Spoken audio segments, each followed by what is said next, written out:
Memoir of a Baby Boomer Life. The Story of Frank B. Thompson III by Biff.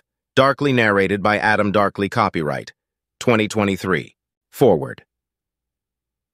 One of my keen interests in life has been reading historical accounts of people who lived hundreds of years ago to gain a better understanding of what life was like during their time. Of particular interest to me are first-hand accounts of life during significant periods of American history, such as the Revolutionary War and the Civil War. My interest in these events stems from having had relatives who lived during those periods, and some of whom were directly involved in American history. This memoir aims to provide future generations, hundreds of years from now, with a picture of what life was like during the American Golden Age. I consider myself fortunate to have been a part of the baby boom generation, a time in America when babies' cries could be heard far and wide across the land. It was a momentous time that began just 9 short months after the war and saw the birth of 76 million babies, marking the beginning of an era never before seen by humankind. During this period, prosperity and standards of living rose to heights never before witnessed, making the country the most prosperous nation on earth and truly the world's one superpower. It was the Golden Age, and I feel lucky to have experienced it. The following is a journal of my experiences, depicting what life was like for me during those times. Perhaps my words will shed light for some far-off future American who wants a glimpse into what it was like when our country was at its zenith. A brief moment in time when everything aligned almost perfectly. The planets, the stars, the universe, everything. Why the memoir? My great-grandfather, Henry Baxley Thompson, 1859 to 1911, showed signs of having taken an interest in philosophy. He passed down a gold ring bearing the figurehead of Socrates, the Greek philosopher who believed in the pursuit of truth and knowledge. Socrates taught that one should question beliefs and assumptions continually, enabling one to arrive at a deeper understanding of the world around them, and I might add oneself. The Thompson motto, Nosce Typsum, means know thyself. Carrying this reasoning one step further, what is life's meaning? This is a question I have asked myself since my youth, a question that has gained importance for me with time. At first, I found myself poring over old photos and researching my family's genealogy to find answers, but I never quite got them. The old photographs, tombstone inscriptions, and my studies did not give me insight into what life meant for my ancestors or myself. Eventually, I gave up on the one question humankind has sought to understand since immemorial. However, another question has now occurred, whether I had lived life to the fullest or had squandered it away. I had no idea what the answers were. There were too many puzzle pieces but no tabletop to put them all together. I began to look back at my past associations during the chronological chapters of my life, the events and people that held special meaning. I remembered the day I officially became a teenager, a thrilling moment because I knew then that I was getting much closer to becoming an adult and gaining independence. I considered what I recalled from the period leading up to my 20s, 30s, 40s, and 50s, the milestones, the good, the bad, and everything that had contributed to my life. Gradually, an idea began to emerge. I could write a personal memoir. That would be the tabletop I needed to put all the pieces of my life's puzzle together. It wasn't like I was unfamiliar with the concept. I had, for instance, kept a personal diary for almost a month in 4th grade. And so, this tale began. A book of my life and something to aid me in reconnecting with my past, providing a reconnection into long-forgotten feelings, friendships, and memorable moments. What's more, the further I got into writing this narrative, the more at ease my soul began to feel. Deep down, I knew this was the very thing I needed to reassure myself that my time in this world had been rich and meaningful, that my life had not been misused, and that maybe I might discover some of the more profound, darker answers to questions some people begin to ask themselves as they climb in their waning years. Rekindling memories of one's past, the long-forgotten memories of past loves, the joys of youth, the adventure surrounding a new and unknown future. The hollowed-out feeling I once felt has indeed begun to disappear. I was now on the road to writing that one book that would hold the final chapters of my rather gilded life, to pick up where I once left off with that red, leather-bound diary of more than a half-century ago. I had not squandered away my time. I had not wasted my only shot in this life. And so, I most often find myself sitting in my favorite leather chair in a quiet, cozy room, occasionally listening to nostalgic tunes to help jog loose the cobwebs of time. Let's eat and drink and be merry in reliving our pasts, so that when tomorrow comes, when our end finally arrives, we will know that we have truly lived, and the written memories we left behind will prove it. Family background. My Thompson family ancestry line can be traced back to their earliest known English ancestor, Nicodemus Thompson, who arrived in Jamestown, Virginia before 1685. Nicodemus Thompson Sr. married Mary Kempe on December 24, 1649, in Hatfield near Doncaster, Yorkshire, England. They eventually settled in Onslow County, North Carolina, where their son, Nicodemus Jr., 1685 to 1775, was born nearly 100 years before the American Revolution, 1775 to 1783. He passed away in Burke Country, Georgia, at St. George Parish, now called Sardis.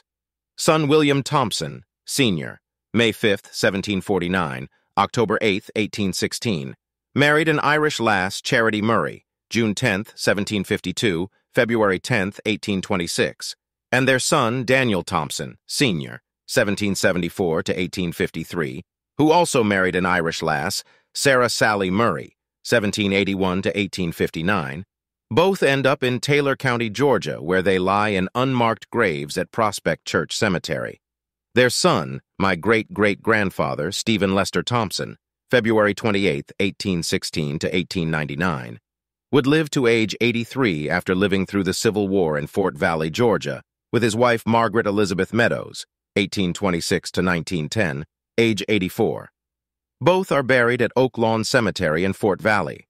My parents grew up during the Great Depression, 1929 to 1939, in Jacksonville, Florida. Dad was born on August 23, 1925, and Mother on August 28, 1928.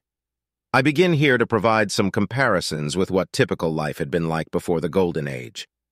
Both grew up in the subdivision of Jacksonville known as Springfield, founded during the 1880s. Its local landmarks included the Florida Theater, Park Lane, and the Carling high-rises. The heydays of the community were terminus with the end of the Roaring Twenties, which ran from 1929 to 1939. Here is what I have heard about their pasts. Mother, Betty Louise Wooten, was born on Tuesday, August 28, 1928. The same year, Mickey and Minnie Mouse characters appeared for the first time in Plain Crazy. Dad, Frank Bivens Thompson, Jr., was born on a Sunday, August 23, 1925, the year F. Scott Fitzgerald wrote his famous novel, The Great Gatsby. The financial hardship of the times would eventually lead to divorces for both their families, which were real taboos back then. My maternal grandmother, Hazel Frances Grease, was born in Pennsylvania sometime in 1909 and would later marry Earl Fender. Hazel passed away tragically in September 1959 at the early age of 50. My memories of her are as a kind and gentle motherly figure. She was a second-generation German immigrant and fond of being called Memoir by the grandchildren, likely the reason Mother likes to be called the same. Interestingly, my great-grandmother, Gertrude M. Grease, 1884 to 1971, was said to be originally from the district of Graz in Germany before coming to America, one of the so-called Pennsylvania Dutch immigrants. She said that she was a distant cousin, a third cousin to be exact, of German nobility, and after a bit of research, I uncovered who that distant relative must have been: Empress Hermine Reuss of Graz. Hermine was a German princess who became the second wife of Kaiser Wilhelm II, 6 or 7 years after Hitler dethroned him. The two met, fell in love, and lived most of their lives together in Holland until the Kaiser's death. After that, she returned to her ancestral home in East Germany. Born December 17, 1887, she died in the most tragic of ways in Soviet captivity on August 7, 1947. I know very little about Meemaw, save for my memories of a train trip with her from Tampa to Jacksonville. She married twice, first to my maternal grandfather, William Warren Wooten, Sr., who was born on August 12, 1903, in Paducah, Kentucky, died November 21, 1989. The two had 3 children: Warren Jr., June 24, 1926, October 31st, 1992. My mother, Betty and Gloria Ann, December 26, 1930. Mother's Wooten connections can be traced back as far as 1838 to a Tennessean, John Wooten, a wheelwright. My paternal grandmother was Blanche Hallie May Turner, born May 20th, 1906, and died October 1976. Her grandfather came to America from the Moulins-les Metz province of France. Blanche married my grandfather, Frank Bivens Thompson, Sr., born August 4th, 1901, died August 16th, 1984.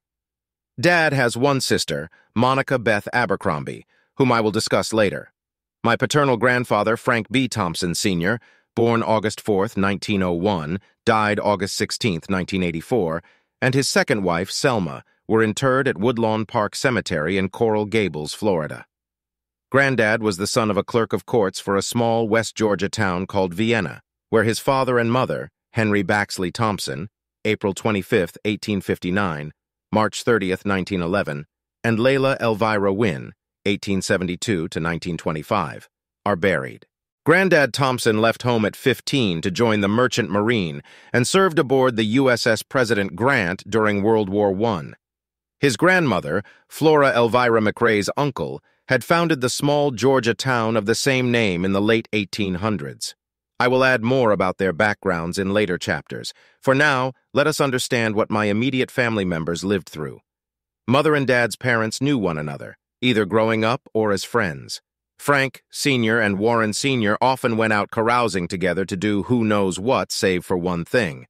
They both gambled. This was the primary form of entertainment for men during those hard times. Hazel and Blanche were friends growing up, and the two even lived together in a boarding house down on Duval Street. Both girls would marry at too early an age, 14 or 15, and the results were predictable, with both sets of parents ultimately divorcing. Granddad Thompson would move on to New York City. He had a brother, Mark, living there then and may have become acquainted with the city during World War I when he served aboard the USS President Grant cargo ship. Traveling by train at age 5 or 6, Dad would live with his father for a time in conditions he says were best mirrored by the movie Cinderella Man, 2005. Stark details of what families went through in New York during those difficult times. Back in Jacksonville, Granddad Wooten would leave Hazel and 3 kids to start up his own company and go philandering around. He would later remarry not 1, not 2, not 3, but 4 times. I would never get to know him all that well. He was to remain a near-perfect stranger until his death, someone with a billiards table in his garage, an automotive upholstery business for the Cadillac dealership once located on Main Street, and possibly a dozen kids. I never counted. In all fairness to my granddad Wooten, had progress not come along in the form of a rewritten moral code and the introduction of the birth control pill, most of his generation could have quickly followed in similar footsteps. Of Mother and Dad, Mother and her siblings had the most difficult time growing up. There was mention of Hazel leaving the kids to fend for themselves for days on end, of going to school without shoes, of the charity they relied upon occasionally to make ends meet. As a sign of how bad things were, even an occasional apple was like a gift from heaven. Thankfully, things began to improve when Hazel married Papa Earl Fender, a hard-working, rough, brawny South Carolinian who had been lucky and landed one of the stablest jobs during those times, a city employee with the local electric utility. Dad would return from New York City while his mother was dating the owner of a morgue, someone who gladly helped send the tot off to boarding school, St. Joseph's Academy, out in the middle of, then nowhere, Mandarin. Grandmother would later marry Thomas Jefferson Abercrombie, meeting him at the Jacksonville train terminal. That is the time when things began to turn around for Dad. Both attended Andrew Jackson Senior High School, but Dad, 3 years older, would not meet Mother for several more years. That is when World War II started with the attack on Pearl Harbor. During the war, Dad became part of the early warning force, groups of private citizens and their motorboats who patrolled the inland waterways looking for Nazis. It was a time when the lighting along the coastline was blacked out to hamper German subs from knowing exactly where they were. It was a time when you could see fires burning out in the Atlantic, resulting from American shipping being torpedoed by the Germans. The whole of America was mobilized for war, Dad would lie about his age and join the Navy at 16 to become what every kid his age aspired to be, a fighter pilot. But for poor eyesight, he was slated to become a belly gunner aboard one of the Navy's early torpedo planes, the Grumman Avenger. Thankfully, he missed the cut and became a radio operator aboard a Douglas C-54 Skymaster. Otherwise, I might not have been around to tell this tale. All but one aircrew he trained with at Jacksonville Naval Air Station survived the Battle of Midway. All others lost their lives after being shot down during that war-turning sea battle. Mother's brother and dad, too, had joined the military. Warren Jr. was a Marine, and her father, Warren Sr., was a Seabee. Dad had been friends with Warren Jr. before and after the war. They were roughly the same age and graduated during the same year. Dad had even flown over the fleet carrying Warren Jr. during the historic typhoon of 1944.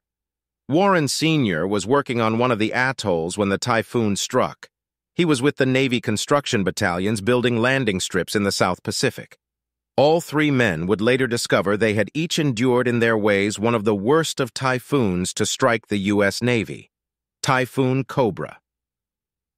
It was December 17, 1944, when Dad, in his Skymaster, was attempting to fly through the monster. At the same time, Warren Jr. was weathering the storm aboard a Navy transport somewhere below. Warren Sr., as mentioned, was working on one of the tropical islands and must have remained unscathed, save for being a little waterlogged and a bit windblown. On the other hand, Dad was knocked out cold by his flying typewriter when it sailed like some heavyweight fighter's right cross-punch in all the turbulence. After the war, Warren Jr. would help get Dad his first job driving one of those mobile X-ray machines around the state screening for tuberculosis cases. Warren Jr. would become an electrical engineer for Lockheed Martin, where he would retire at age 60 as a department director. Mother would become a flight attendant for Eastern Airlines during the war, then run by CEO Eddie Rickenbacker. She flew aboard a twin-engine Lockheed Electra. Her two special memories included when she and her flight crew were snowed in New York City with Frank Sinatra and company. The other was of a foggy day when landing in Washington, D.C. Pilots of those days flew by the seat of their pants. So in blinding conditions, it is no wonder the captain almost flew their twin-engine airplane into the traffic control tower, only at the last second pulling out of danger's way. Mom, probably white-knuckled and frozen in fear, was looking out one of the rear windows when the pilot took quick evasion action. She says she watched in terror as she saw her plane shoot past within feet of the tower, too close a call. She clearly remembers the air traffic controller leaping for cover, abject horror etched upon his features. This near miss would have an indelible effect on Mother. She would promptly resign upon returning to Jacksonville. So much for the airline business. Aunt Selma, Granddad Thompson's second wife, was working as a typist in the Empire State Building the day the four-engine B-25 bomber crashed into the building. The fog was the culprit, and Aunt Selma would inadvertently experience the panic and horrors not unlike the World Trade Center attack some 7 decades later. Mother and Dad met when he got back from the war and was attending Stetson University studying pre-law. Moping around the house during one of the weekend breaks, he was heartbroken. His high school sweetheart was off attending Juilliard, and the two had only been speaking to each other by phone.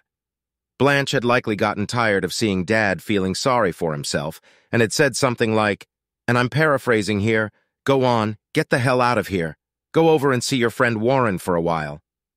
Aunt Gloria answered the door. "Yes, what do you want?" Dad's thinking, "Man, she looks hot," answers, "Is Warren around?" "No, Warren's out. Who are you?" "I'm Frank." "Say, didn't you go to Jackson?" "Yes." "Get out of town. I just graduated." "No way." Gloria is 6 years his junior, so she's definitely too young. "Do you know when he's going to be back?" "No, he didn't say." Betty now catches his eye. She's doing something in the background. "Wait a second," he tells himself. "I remember her. Betty. I used to see her on the city bus." "Well, can I wait around for him? Say, who is that?" "That's my older sister, Betty." "What's your name again?" "Frank Thompson." "Hey, Betty, do you know a Frank Thompson?" And so the two lovebirds were off and running, their first date in a car they later called the pig car because it had been formerly used for hauling hogs around. It was also missing the floor on the front passenger side, a fairy tale come true. Soon after, the two eloped and married Wednesday, September 29, 1948, at the Clerk of Courts in the Las Vegas of the South, Woodbine, Georgia, where anyone breathing could get married. Dad's age would have been 23, Mother's 20. Top music hits for 1948, 12th Street Rag by Pee Wee Hunt, Manana by Peggy Lee, and Bing Crosby's Now is the Hour. Marriage would change the trajectory of my dad's career. A law degree was now out of reach for a married man with plans for a family. He would take the advice of Reverend Walter Churchwell and become a Methodist minister after graduating from Emory University, a master's in theology degree in hand. 1955. The year of my birth was marked by several notable events, including the launch of the first nuclear submarine USS Nautilus, Hurricane Diane striking the Northeast causing over $1 billion in damage, Disneyland opening its doors, and McDonald's starting franchising. I was born December 27th when the movie box office hit The Man with the Golden Arm starring Frank Sinatra, Autumn Leaves was at the top of the music charts, and Elvis released his first big hit, Heartbreak Hotel. Construction had just begun on the interstate highways, and Rocky Marciano retired as the only undefeated heavyweight boxing champion of the world. The 1950s was a great time to be born. The hula hoop was invented in 1952. The Barbie doll came on the scene in 1959, French poodles were everywhere, and telephone cramming would become the craze on college campuses across America. The idea for the last point was to shove as many students in a phone booth as physically possible, with the record being 25. Youthful slang included just about any word one could come up with so long as it ended in "ville." Terms like Coolsville, Deadsville, Squaresville, Weirdsville, and so on. Ankle biter was a hip teen's term for a baby. Big Daddy was the descriptor for an adult. Cloud 9 meant you were thrilled, and Deuce was what hot rodders called a chopped-up 32 Ford. My story begins in one of those baby boomer suburbs called South Side Estates on Ivy Road. The end of the street was where my dad's first church was built, and next door was the parsonage we would call home for the first time. The 1950s were the heydays for traditionalist ministers like my dad, especially those who were just out of seminary, energized and filled with the Spirit, believers who were willing to go door to door looking for new church members for their new sanctuaries. It was a time when the ministry was considered the second highest calling, just behind the field of medicine. Non-denominational charismatic ministries like those fostered by Billy Graham had not yet become mainstream. The only competition was the other traditionalist organizations and churches going up everywhere. Up through the early 1970s, a big push remained to build ever more incredible, ever more expensive sanctuaries, and then the bottom fell out. My dad was no different from other ministers of those times, completing 2 new sanctuaries, the church at Southside Estates and the second at Bayshore. Sadly, only one of the sanctuaries my dad served in remains part of the Methodist institution. Most have been sold off to non-denominational groups as part of the slow demise of Methodism. 1956. 100 years from now, it will not matter how much money you have, my age. One work was progressing rapidly on the new sanctuary of Southside Methodist Church. Construction is featured prominently in many old family photos. A rare family photo was taken outside the old church, which looked more like a school administrative building. Pictured in no particular order were Meemaw, Warren, Jr., and his first wife, the Abercrombies, including a teenage Aunt Monica, Reverend Churchwell with his all-white suit and his wife Lillian, and Mother holding a homely-looking, dark-haired baby that was me. Missing were Papa Earl and Dad, who were taking the picture. Papa never attended church services, at least as far as I know, and Mother had a logical-sounding reason for his absence. I have come up with my reasons for why I no longer attend church services. The cost of living sounds decidedly low compared to today's prices. The average cost of a new house was $12,000. The average monthly rent for an apartment was $88. Yearly wages averaged $4,500, and a new car would set you back $2,000. Buddy Holly was one of the top artists at the time. He would release Blue Day's Black Night early in the year, 1957. 100 years from now, it will not matter how much money you had, the sort of house you lived in. Age, 2. Walter Churchwell. Thompson was born July 17, 1957. Walter Churchwell Thompson Skipper Skip was born on a Wednesday, July 17, 1957, at the Baptist Hospital in downtown Jacksonville. I have always called him Skip, even though everyone today now calls him Walter. I cannot bring myself to use any other name. He, in all fairness, has my blessing to call me my old nickname Biff if he desires. On this day, tabloids across the nation were running headlines of a UFO chase by an Air Force jet that took them over 5 states before the aliens hightailed it to whatever dimension they had come from. It was a day when Pride and the Passion, starring Cary Grant, was the top-grossing movie across the land. Elvis Presley's All Shook Up was at the top of the music charts, and Jacksonville native Pat Boone released his hit single, Love Letters in the Sand. Yes, it was a momentous day. Walter was named after Reverend Walter James Churchwell, a Methodist minister and driving force behind Dad's entering the ministry. He remained a spiritual mentor for my dad, mother, and their longtime friends, Reverend John and Helen Fletcher, until his death on October 12, 1973. He was 89.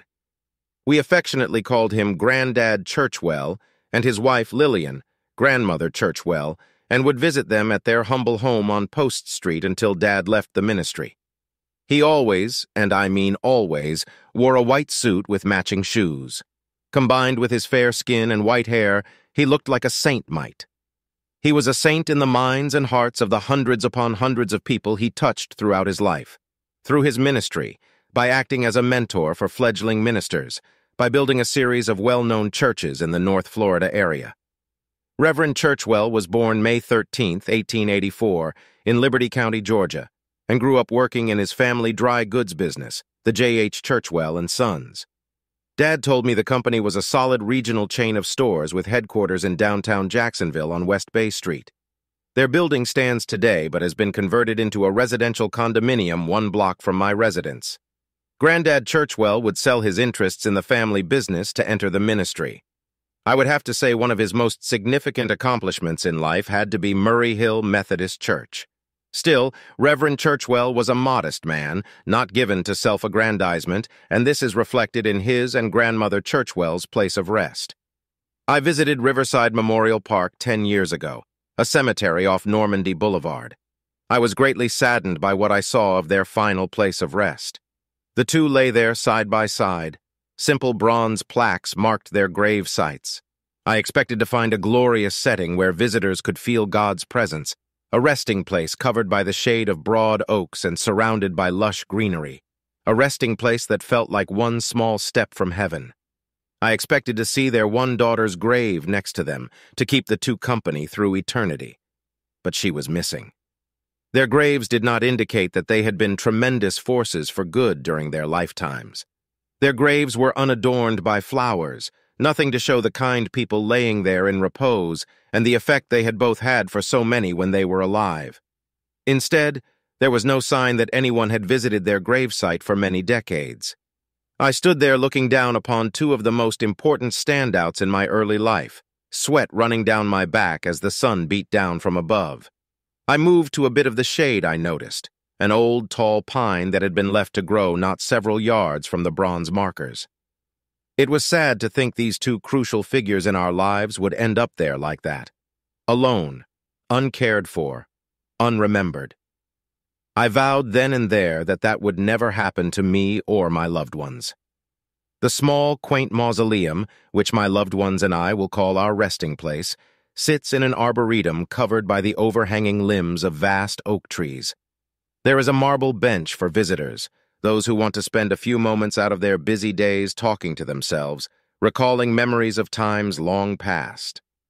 Upwards of 24 family members can ultimately call this spot their eternal home.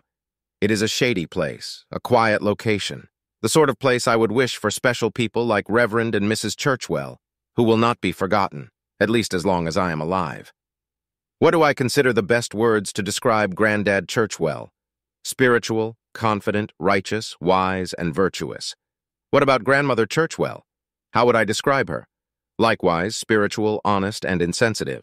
My first memory was of a serene wagon ride by an engaging teenage girl out on the road.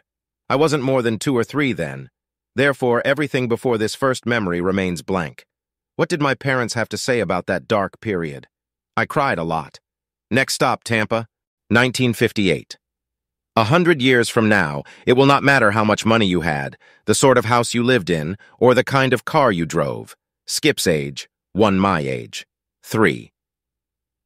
The year was representative of changes to come. American auto manufacturers continued to build bigger, heavier cars with ever larger engines, while Japanese imports began arriving. The first American satellite was launched from Cape Canaveral. The first microchip was developed and would lead to the invention of the personal computer some 3 decades hence, and almost every household in the country had at least one television set. Television was one of the only forms of entertainment we had as kids. We were like almost everyone else with 1, maybe 2 black and white sets. Our kid's model rolled around on wheels and became a babysitter for a long time. I am unsure, but I suspect we may have gone without one for some time. When the thing magically arrived, why else would we get up at dawn in a Christmas morning-like state to watch The Lone Ranger and Tonto? It may have been that cowboys and Indians were in vogue back then, and a big part of Americana. There were, after all, at least a dozen westerns to watch, including The Cisco Kid, Death Valley Days, Fury, The Gene Autry Show, Gunsmoke, Hopalong Cassidy, My Friend Flicka, Wagon Train, and The Roy Rogers Show. I still have a copy of the photo with my brothers and me dressed up as gunslingers on a Christmas morning, complete with resplendent cowboy boots, chaps, cowboy hats, 6-shooters, holsters, Skip with an upside-down soap bubble pipe, all trying to look tough like gunslingers. We might have even been wearing spurs for all I know, and we owed this gay attire to Papa Earl Fender, who had a hand in just about any grand surprise that came our way throughout his life. Yes, of course, we had a horse in the stable, one of those spring-loaded, bouncing contraptions that has long since disappeared from the department store shelves because too many kids were falling off the things, me included. On the other hand, the television was always a safer way of occupying a toddler's time, so we parked in front of one whenever possible. The television was like a portal to some other dimension, as long as the programming was sufficiently entertaining. Families across the country would adjust their schedules to accommodate the times their favorite programs aired. There were no VCRs, just the television section of the newspaper, and, for some, the TV guide. Past television programs have become an important means of retracing my past. For me, they act as reference points that trigger long-forgotten memories. I will list the more relevant time-wasters at the beginning of some chapters. Cartoons were the big things to watch growing up. Here are some of the standouts I recall. There was Popeye the Sailor Man, who reminded me of Papa, and Popeye's sidekicks. Olive Oyl, Bluto, and Wimpy, with slugging, kidnapping, pounding of heads, spinach munching, more slugging people in the choppers, and gorging on all those fatty Wimpy burgers. All that violence was on full display every weekday at roughly 3 o'clock in the afternoon.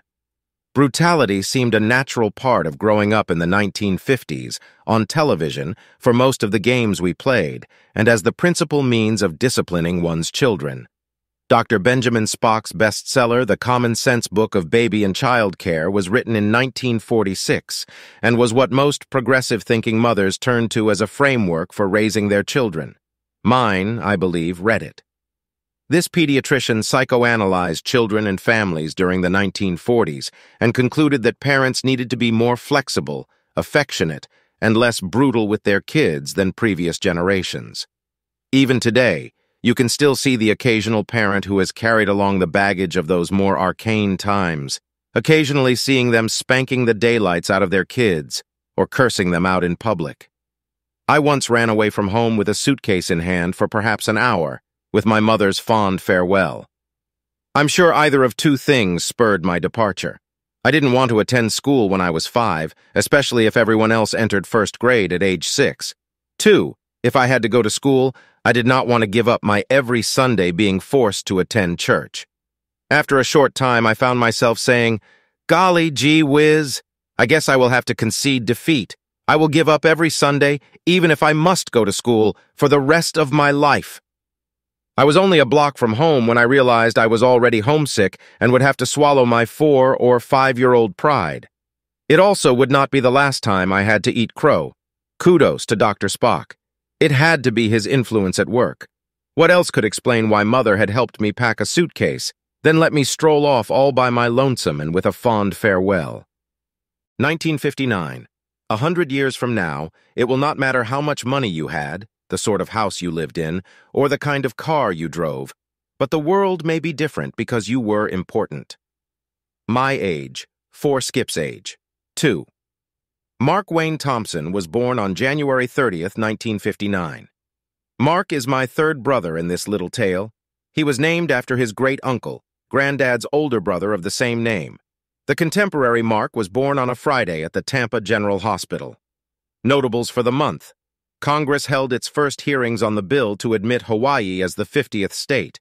The first American passenger jet service began with American Airlines Boeing 707 flying between Los Angeles and New York City, and bicyclist Walter Stoll began his epic bike ride that finally ended some 400,000 miles later, on December 12, 1976.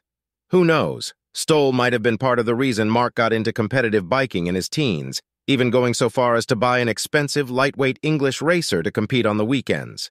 I will be going into Mark later. He was our first hellion, beginning at a very tender age.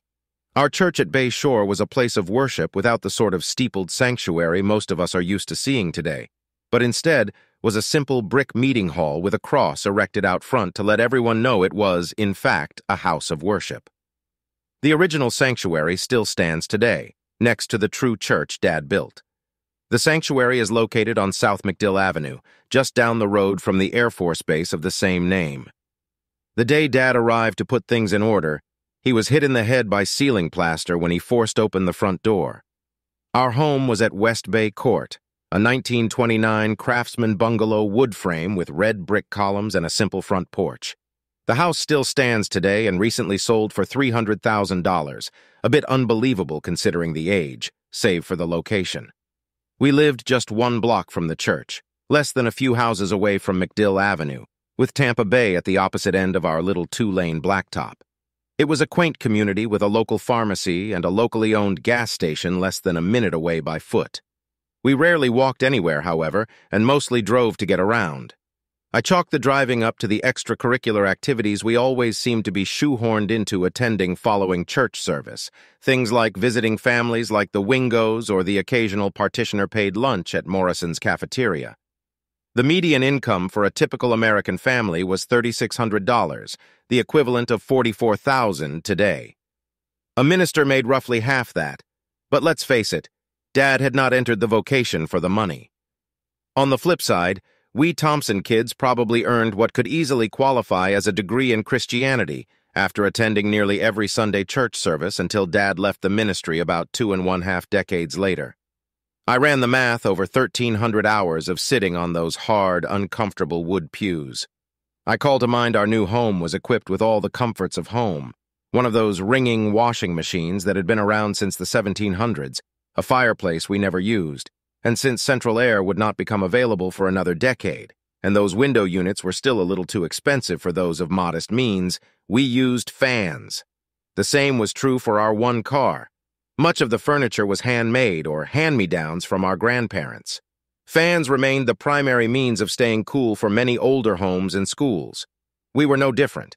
We had one of those large, immobile fans stuck in the window of the kids' room, not in baby Mark's room, but where the 2 occasional bedwetters Skip and I slept.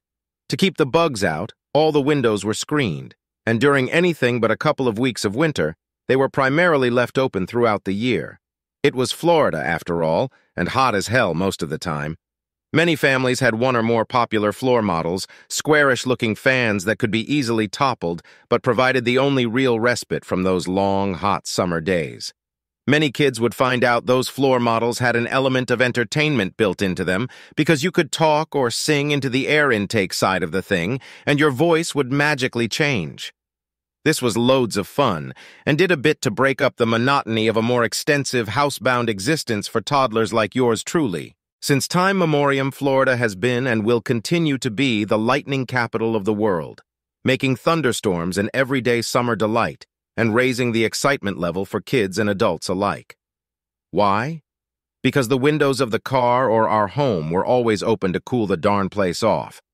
This meant that all that separated us from a close call was a flimsy wire mesh screen or having to roll up all the windows in the car and fog everything up. Most autos did not have air conditioning back then. If the lightning was terrible, everyone could scoot for cover, usually on the floor, often under the beds, cowering, terrified in fear, as I recall. More than once, I would swear I saw portions of lightning bolts enter the room through the open window. On the plus side, rain always brought some reprieve from the humid heat, nature's blessed form of air conditioning. Let's now move on to my Cheerio experiment. Did you know doctors made house visits back in the 1950s? No, well, they did. The doctor made at least 3 house visits thanks to the mumps, the time I had a severe asthma attack and had to have a shot, and that one time I stuck a Cheerio up my nose. I remember our doctor making one house call when I got the mumps. I recall he visited while I feverishly tried to watch The Wizard of Oz through nearly closed-shut eyes. On the matter of the cereal, all I can come up with on what I must have been thinking at the time was that I had thought my nose was just another way to eat Cheerios. Why? Because I could breathe through both, which seemed to go to my throat. Brilliant. Or it could have been another related point, one of the worst things a child of the 1950s and 1960s suffered when it came to homebound television programming, those god-awful goth soap operas.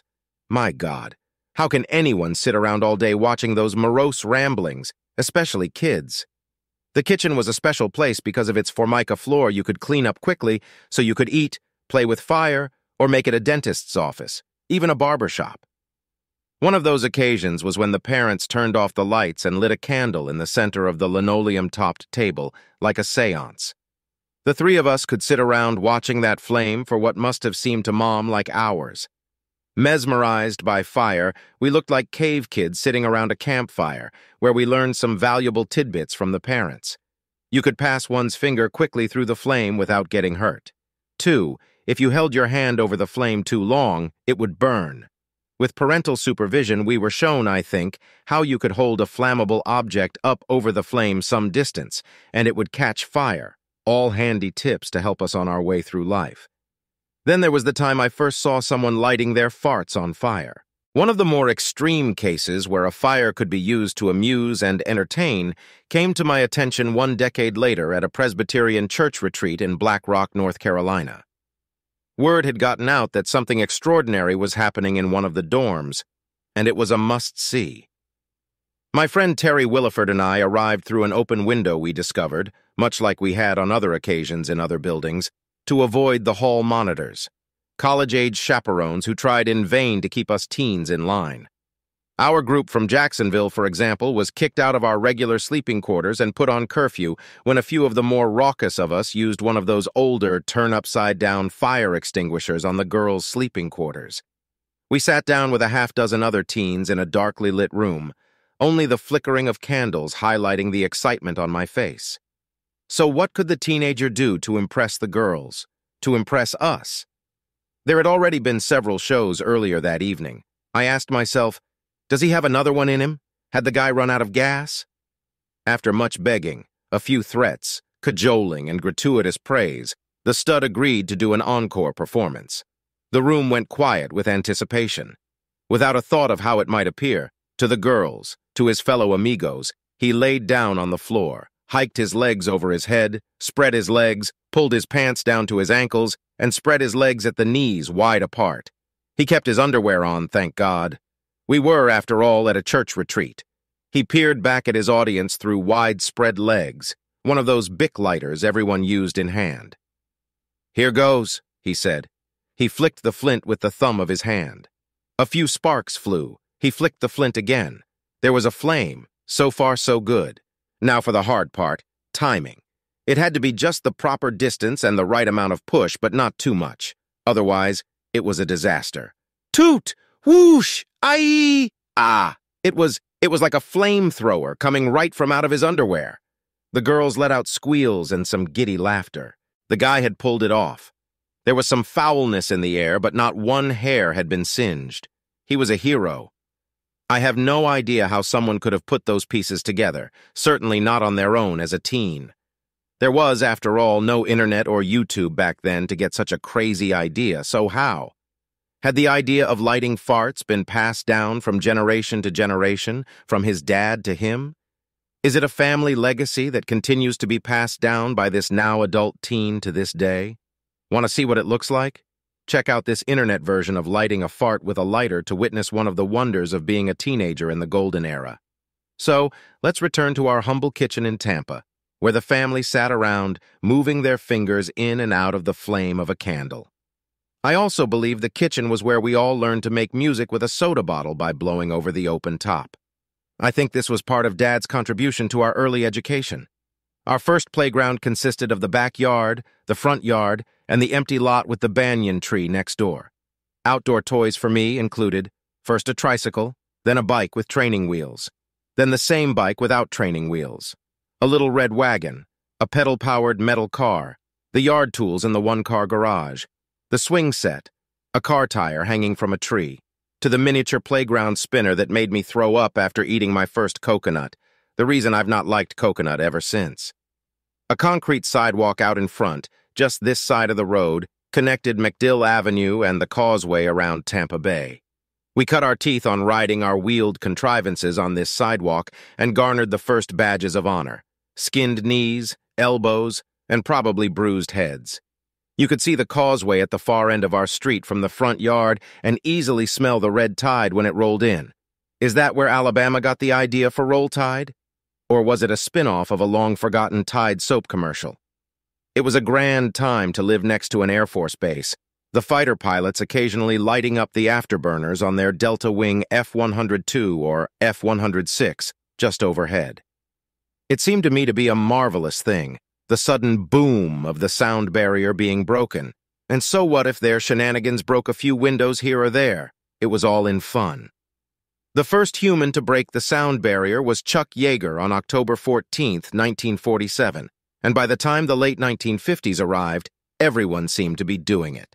There was nothing quite like having a sonic boom suddenly overtake you when you're least expecting it, like when you're shaving with one of those straight-edge razors of the 1950s, or getting a haircut at the local barber down the street, or putting the final touches on an oil painting you'd spent the last 10 months putting to the canvas at the University of Tampa. As a kid, I found those displays of raw, brute self-indulgence being cut loose overhead, the shuttering of the windows, and it was kind of like fireworks on the 4th of July. I couldn't wait for the next one to hit. Sadly, the days of breaking that barrier would end far too soon. With that excitement missing, I suppose it's now time to move on to something a little more blasé, our kids' playpen. Here are some of the first discoveries I made from our first playground: the yard, the street, and the empty lot next door. I saw my first rainbow from the front yard and believed my mother when she said there could be gold at one of the two ends of the multicolor arch in the sky. It had to be true. I'd seen The Wizard of Oz. I came across my first black widow spider behind the whitewashed garage with its red, hourglass-shaped symbol distinct and scary-looking. I also discovered what our parents called the funny bone when I first fell on a hard patch of shells knees first, my first experience with a new sort of pain. We were big drive-in movie buffs, which meant it was always a major event. Drive-ins, but movies in general, are another way I have kept track of past events, and I will list some for reference at the beginning of some of the chapters. Drive-ins in the 1950s and 1960s were in vogue, complete sellouts for movies like South Pacific, El Cid, and The Thing from Outer Space. At dusk on a summer night, driving through the gaily lit entryway, parking next to one of those monotone metal speakers with the mosquitoes soon buzzing everywhere unseen and finding little difficulty saying hello through the open car windows. Then there was the smell of the bug incense burning and filling the passenger compartment with carcinogens, those green circular coil things, the occasional slice of cheese pizza, the rear floorboard where I spent entire movies hiding from the monsters and aliens of that 1950s science fiction B-movies our parents liked to throw into the mix occasionally. Back then, almost everything seemed to be off-limits to ministers. Smoking and drinking were off-limits, but so too were card games like Pinochle. I now wonder if the drive-ins were the only way to see movies that might have offended parishioners, just about every movie out. I don't recall either parent going to an indoor movie theater together. Mother would usually take me to see films like Mary Poppins and My Fair Lady, but the first I recall was Disney's Pinocchio, Pinocchio was playing downtown Tampa at a theater resembling Jacksonville's Florida Theater. I remember it being a typical summer hot and muggy day because the car had no air conditioning. I also remember all the noxious fumes on those downtown streets, especially when a bus next to us belched out the typical Cloud's diesel exhaust anytime the driver pressed the accelerator. After parking and finding it was almost a sold-out event, we finally got to the balcony seats and into one of the rare places with air conditioning. Outside the church, the closest indoor movie theater with the mural of laughing and frowning faces looking at one another, and the several times we were treated to Morrison's by one of the parishioners or the occasional trip to the public supermarket, there was nothing but fans. I still vividly remember the day we had the first under-dash-mounted air conditioner installed in our car. Skip, possibly Mark, and I sat sweltering in the back seat of the four-door as the auto shop mechanic worked his magic. At least, that is how I recollect it now. I also recall the marvel and joy we all felt when that air conditioner was turned on for the first time, and it was heavenly. Back to the drive-ins, the sleepy ride home, and if you were lucky, and small enough, on top of the rear window dash cars had back then. Much too soon, I became too large for this much-cherished backseat accommodation. Sure, the kid blocked Dad's rear view, but so what? Hey, we didn't even have seat belts back then. I had to watch, probably protesting, as my younger brothers jockeyed for that little roost, but after a while they had grown and were back on the rear bench seat. At the time, the Fiji Islands must have been as yet uncharted by American tourists. Tiki torches were going up everywhere. The restaurant or hotel, not sure which, across from the drive-in entrance had them. Real flames, totem poles with savage faces, lots of tropical-looking palms. It was new, foreign, and an absolute novelty. It was just down the road from the kindergarten my brothers and I attended before going to a life in public schools. Mom was a great hairstylist, and she honed her skills using the three of us as guinea pigs. Well, possibly Dad, too, because he had the same hairstyle. Back then, haircuts were pretty simple. Generally, you left the set for the electric shears at a 1/4 inch and followed the skull's contours. There was, however, one time when she pushed the limits on styling using bowls as templates for a Mo Howard, Three Stooges-style haircut. We had to look like mushrooms. I, of course, was too naive to care one way or another, and as it turned out, I was quite the hit at school. Having been laughed at and made fun of most of the day, I insisted I be shaved bald upon returning home, so I would fit in with the other kids of the 1950s. By the way, I don't believe Skip or Mark would have even noticed the debacle done to their noodles. They were lucky, but they weren't in school yet. Always fashion-conscious, Mom had gotten the hint. Mo's hairstyle wasn't in vogue, if it had ever been, and promptly shaved my brothers' heads around so we looked the same, like our old selves. The other thing I remember about haircuts was the high chair, in the kitchen, without air conditioning, a shirt, the linen cover sheet, the sweat, how the hair always clung to my damp skin, and all the itchiness ensued as a result. I was generally the first to be experimented upon regarding events like tooth extraction. I'm not sure if anyone still does this. I'm not sure if my brothers experienced the same fun, and yes, it still strikes me as a little medieval. Namely, the tying off of one end of a string to one of my loose baby teeth, the other to the kitchen doorknob. Need I say more? It took a couple of trial runs for her to get the kinks worked out. I must have looked like a fish hooked on a line as she swung the door back and forth to test the tension, to gauge what sort of force would be needed. And then there was all my crying and pleading, "No, Mommy, please, this is a bad idea." Slam. Yes, it worked. Yes, I was relieved it got that wiggly tooth out of my head, but did I ever ask her to do it again? Of course not. Did any of my brothers get the same treatment Skip might have? I recall him going through the same pleading, crying tirade I put on with one of his teeth tied off to that same doorknob. Church services were, of course, a part of my more special memories. Dad's sermon on the choice people had in life, of either building one's life on a sandy, easily dispersed foundation or bedrock, meaning God's teachings, would ring in my ears from this early age. Mother and Dad sang duets before the congregation with Schubert's Ave Maria, the most stirring for me from either parent. There were the sticks of juicy fruit gum Mother handed each of us during church service, probably to keep us quiet. There are many covered dish dinners with those homemade cheese casseroles, sugary cakes, and all the sweet iced tea you could stomach. There were many Easters and the sporting of new church clothes. Then there was my first overnight, a camping trip with the scout troop. I remember several campfires were burning around the campsite, and I probably stood staring long and hard into them, thinking, fire is good. There was the air mattress I went lights out on that looked a lot like a blow-up beach raft.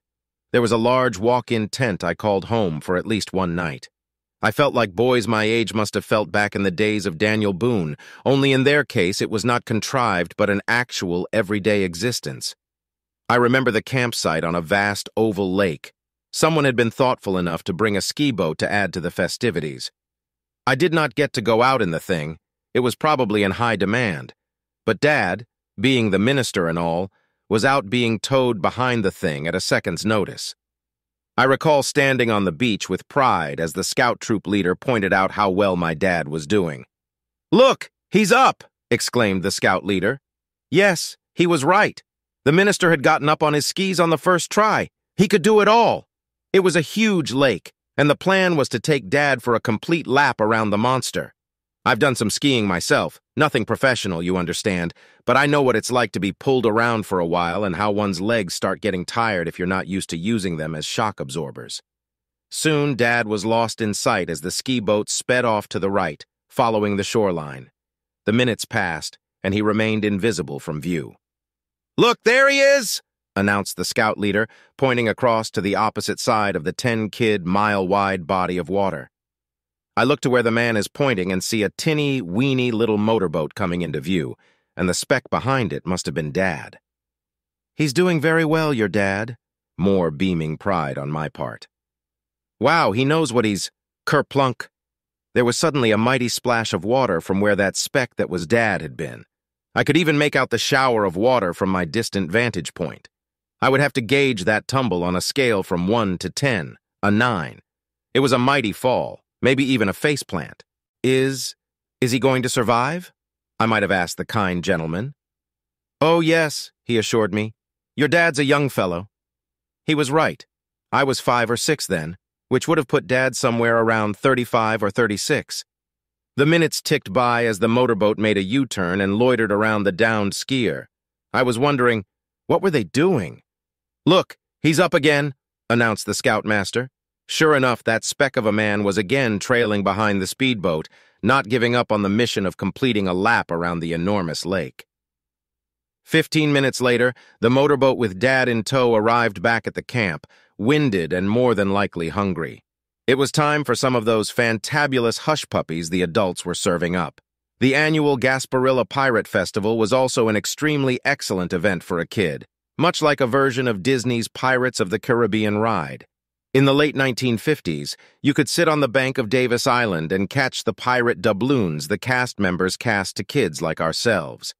I don't know what the Gasparilla Festival is like today, but in the 50s, the island was a breeze to get onto, park, and watch the annual event from the Tampa General Hospital grounds. There were, after all, 1/2 fewer Americans alive. 180 million then compared to 366 million today, and 1/3 fewer cars. 62 million juxtaposed to 187 million. We were also lucky because the Jose Gasparilla, the 160-foot-long pirate ship, had only been recently built in 1954 for the event. For me, at least, the most treasured things I came away with were the cheap metal doubloons the pirate characters threw to those of us lining the shoreline. The colorful flags adorned the rigging, and then there were those booming ship cannons and musket fire. As Jose Gasparilla slowly passed Davis Island, Jolly Roger flew bravely from the tallest of the masts. My other memories of those times include sitting inside a 3-wheel BMW Isetta and marveling at how the steering wheel was part of the one front door, which also acted as the front end of the tricycle, eating out at McDonald's a lot, making sure those communions, shot glasses, didn't have any grape juice left in them after church service, and the tour aboard the world's largest dredge ship captained by one of the, you guessed it, church members. That was when I realized I might have a slight fear of heights when we took our first joy to drive over the original Sunshine Skyway Bridge, completed on September 6, 1954. Mrs. Wingo's fantastic fudge, and still the best I've ever had. The time I nearly blinded myself when, through my haste to be the first, I looked through the Wingo teenage son's telescope at the sun before he had a chance to put the smoked glass filter in place. I remember spending countless kid hours looking through a stack of National Geographic magazines our parents had collected, and the one edition in particular picturing an F-4 Phantom under full afterburner, taking off from one of the Navy aircraft carriers on the front cover. Toys, too, were uncomplicated sometimes, but rarely ran on batteries and would never pass today's safety smell test. Most turned out to be cheesy plastic letdowns you'd get in the mail after sending a dozen or so box tops for Cheerios off to some weird-looking address, a post office box. Junk like the 2.5-inch toy sub that looked much bigger on the cereal box that eventually arrived in the mail. The toy was supposed to float and submerge on its own, but only worked as long as you had some of those dissolving pellets that came with the packaging, 5 or 6 as I recall. Then there were all those plastic toy soldiers, which were the rage of the time for twerps our age. One toy soldier had a parachute attached to its plastic shoulders. You'd toss it into the air for hours and watch it float down until it eventually drifted down to get hung up on a telephone line or up in a tree. One kid I remember, a spoiled brat who wouldn't share, as I recall, had an entire army of toy soldiers, tanks, and cannons, enough to take up his family's entire living room and spread out on a floor mat that resembled a battlefield. For some reason, dart blowguns, like those pictured in the hands of barely clothed natives in National Geographic, came on the scene with one winding up in the hands of one neighborhood kid. Thankfully, he was a good guy, simply demonstrating its use and not turning the novel toy on either my brother or myself for sport. We had little idea how dangerous some things were at that age. To round things out, I remember going on a strawberry picking expedition. There was that first fishing trip aboard a parishioner's runabout, tied up next to a bridge for what seemed an eternity. It was hot, and no, we did not catch anything. What were some of my other lasting memories of being 4 at Bay Shore? Other than Mother was brilliant, thanks in no small part to Dr. Spock and his book. It had to be the realization that I was part of some family business, the ministry. Like most children of the 1950s, this meant I was to be seen and not heard on steroids. Yes, sir, no, sir, yes, ma'am, and no, ma'am were about the only things I was expected to say when responding to an adult. Opening the door, shaking hands, and playing the part of an angel during church services were all part of the job. Being the eldest also meant I was expected to be a role model for my brothers, and I was usually the first to find out what it meant not to toe the family line. Spock may have enlightened some parents, but he could not erase the most profound memories of some during those more parochial times. As such, many parents quickly reverted to tried and tested methods of disciplining children, with threats of a physical nature being the typical response. All in all, it was still a great time to be a child. Other notable memories for the year included coloring Easter eggs in the kitchen. Meemaw passed away in September 1959 at age 50. Mark Thompson was born on January 30th, 1959. Tadpoles turning into frogs in a glass jar. 1960.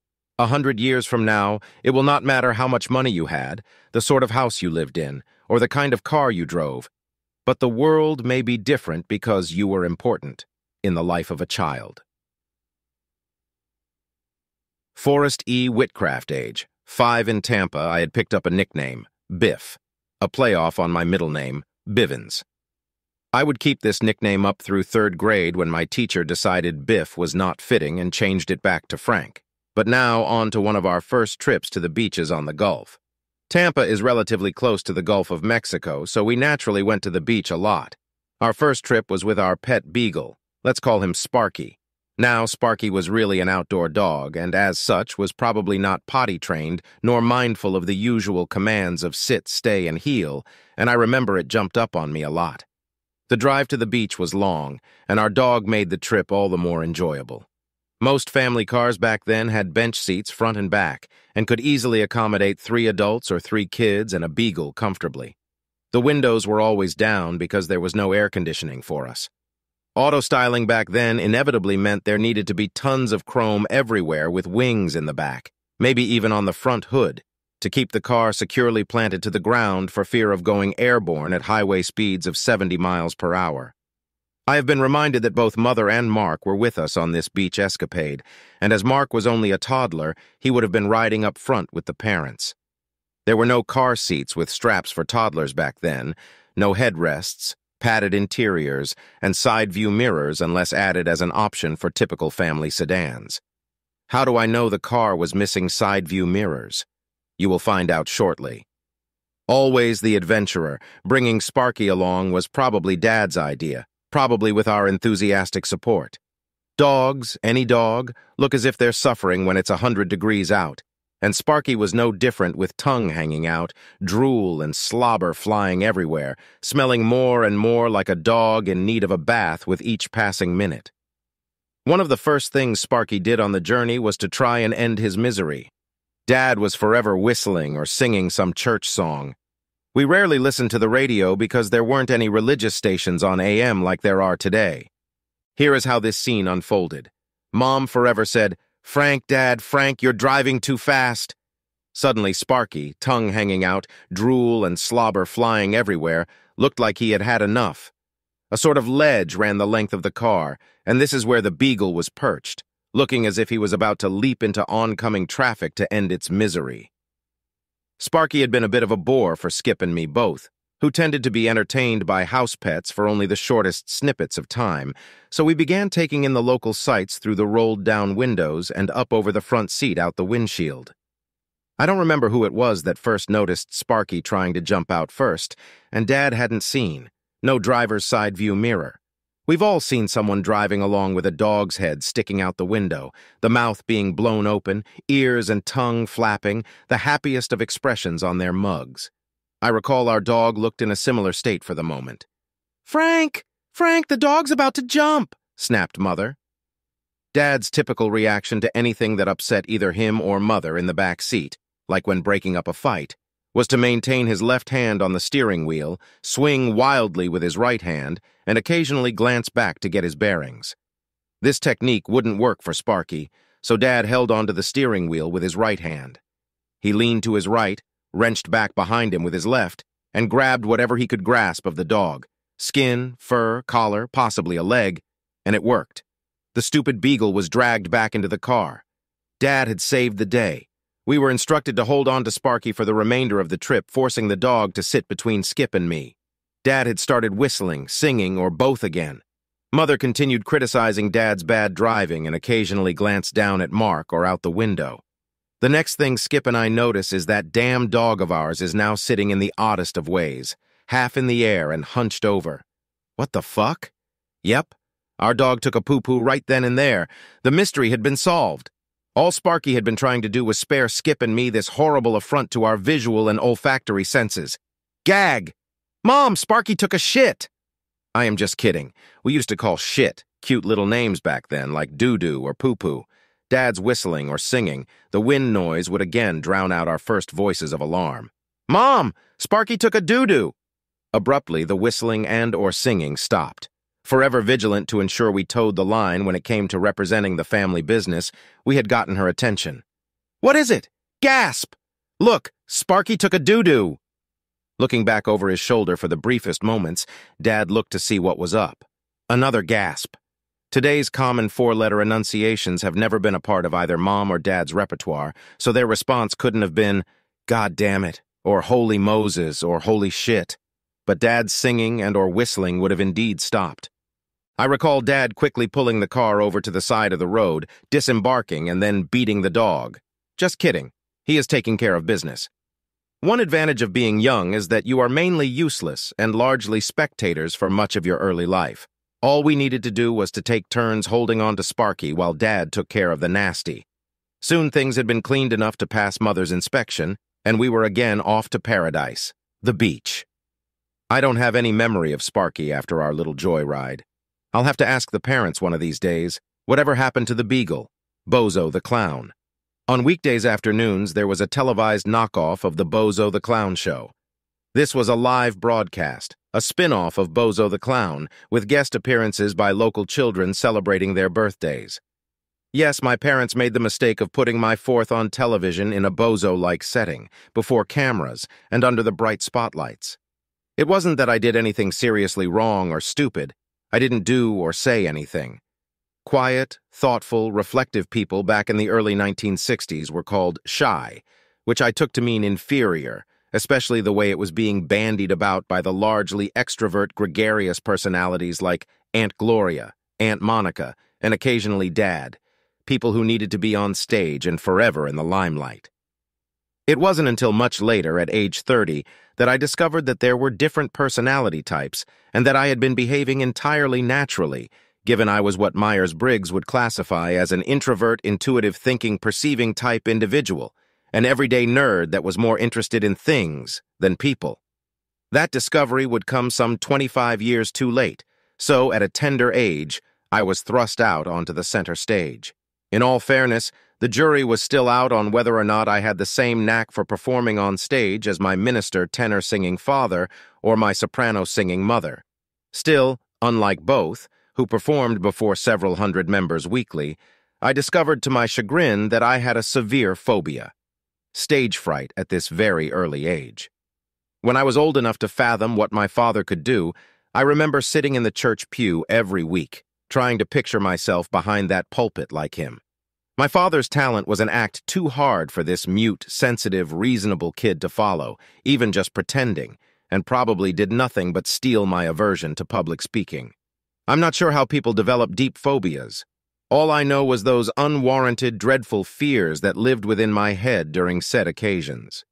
Were my phobias a product of my genetic makeup or my personality type?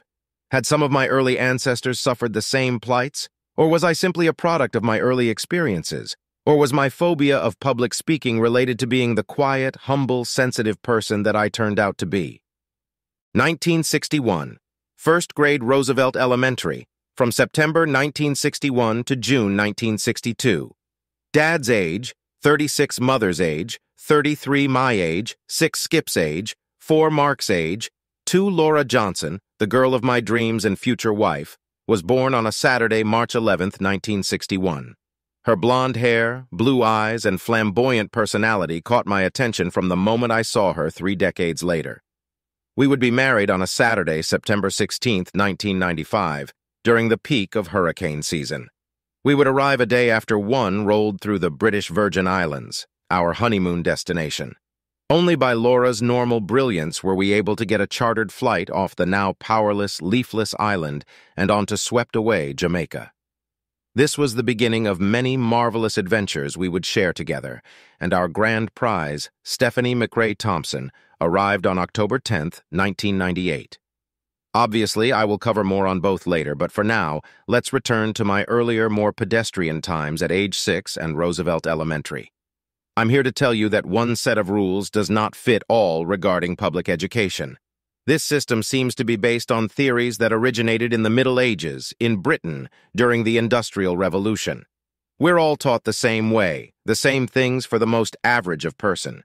Today's so-called wizards of smart continue to completely overlook the fact that everyone is different with contrasting strengths and unique abilities, that we are all different personality types, and should have a curriculum tailored to our inherent capabilities. Think about Albert Einstein, also an INTP, who was thought to be an average student by his instructors only because he was forced into a strained, narrow view of education. If and when these wizards finally figure out that education needs to be tailored around the type of person being educated, that is, Myers-Briggs, for instance, we will have turned the corner to becoming a better world and a better country, one that maximizes the potential of its citizens and creates men like Albert, a shining example for all the world to imitate. All that said, for some ungodly reason, I began first grade at age 5 and found the whole school thing a bit of a rude awakening. As I have been saying, I was a soundless, well-reasoned, sensible hellion, so I approached the elementary school with little regard for behaving, learning, or anything in between. This was true, at least up through 4th grade. I was only a first grader when I was taken to the principal's office and received the punishment doled out in those days, a swat to the buns with one of those handmade wooden paddles, very possibly with holes drilled out to limit wind resistance when the principal was taking his or her swing. I was at the tender age of 5. The school was not my cup of tea, especially Roosevelt Elementary. The school was roughly 10 kid miles, 1 mile away from home, and was a hike I remember taking several afternoons along deserted sidewalks where few classmates dared to tread. The school was named after Theodore Roosevelt. Urban legend has it that the site had been the camping ground for the Rough Riders just before their departure in the war with Spain, a war fomented by the propagandist Joseph Pulitzer. One bright spot on school days, on those rare days when winter made it to mid-Florida, one of the homes on our trip to school turned into a winter wonderland. Blasting their sprinklers on hard overnight, and the following day our eyes would be greeted with frozen icicles, on the trees, on the bushes, on the lawn, everywhere. These people didn't care if it killed every plant in their yard. It was glorious. Back then, I believe the theory was that everyone needed to cover their plants with sheets to keep them from freezing and getting killed off. If so, these wonderful people didn't care, and it happened every time the rare freeze got as far south as Tampa. Wow! It was a generous sacrifice by unknown parties and has driven me to seek similar visual pleasures without regard for risk. It doesn't matter that my car might slide off the road and sit pinned to the roadside barrier for several days at a time, which it has. It doesn't bother me to get iced in for a week when up at the mountain home. It is all because of some unknown's unselfish sacrifice back in the 1950s that I have such joys. I owe them. My phobias have always been out of control. It could be argued that my case of claustrophobia resulted from my earliest and most severe asthma attack when I experienced firsthand the fear of suffocating. I felt the shortness of breath and the tightness in my chest, as if a set of weights were crashing down on me.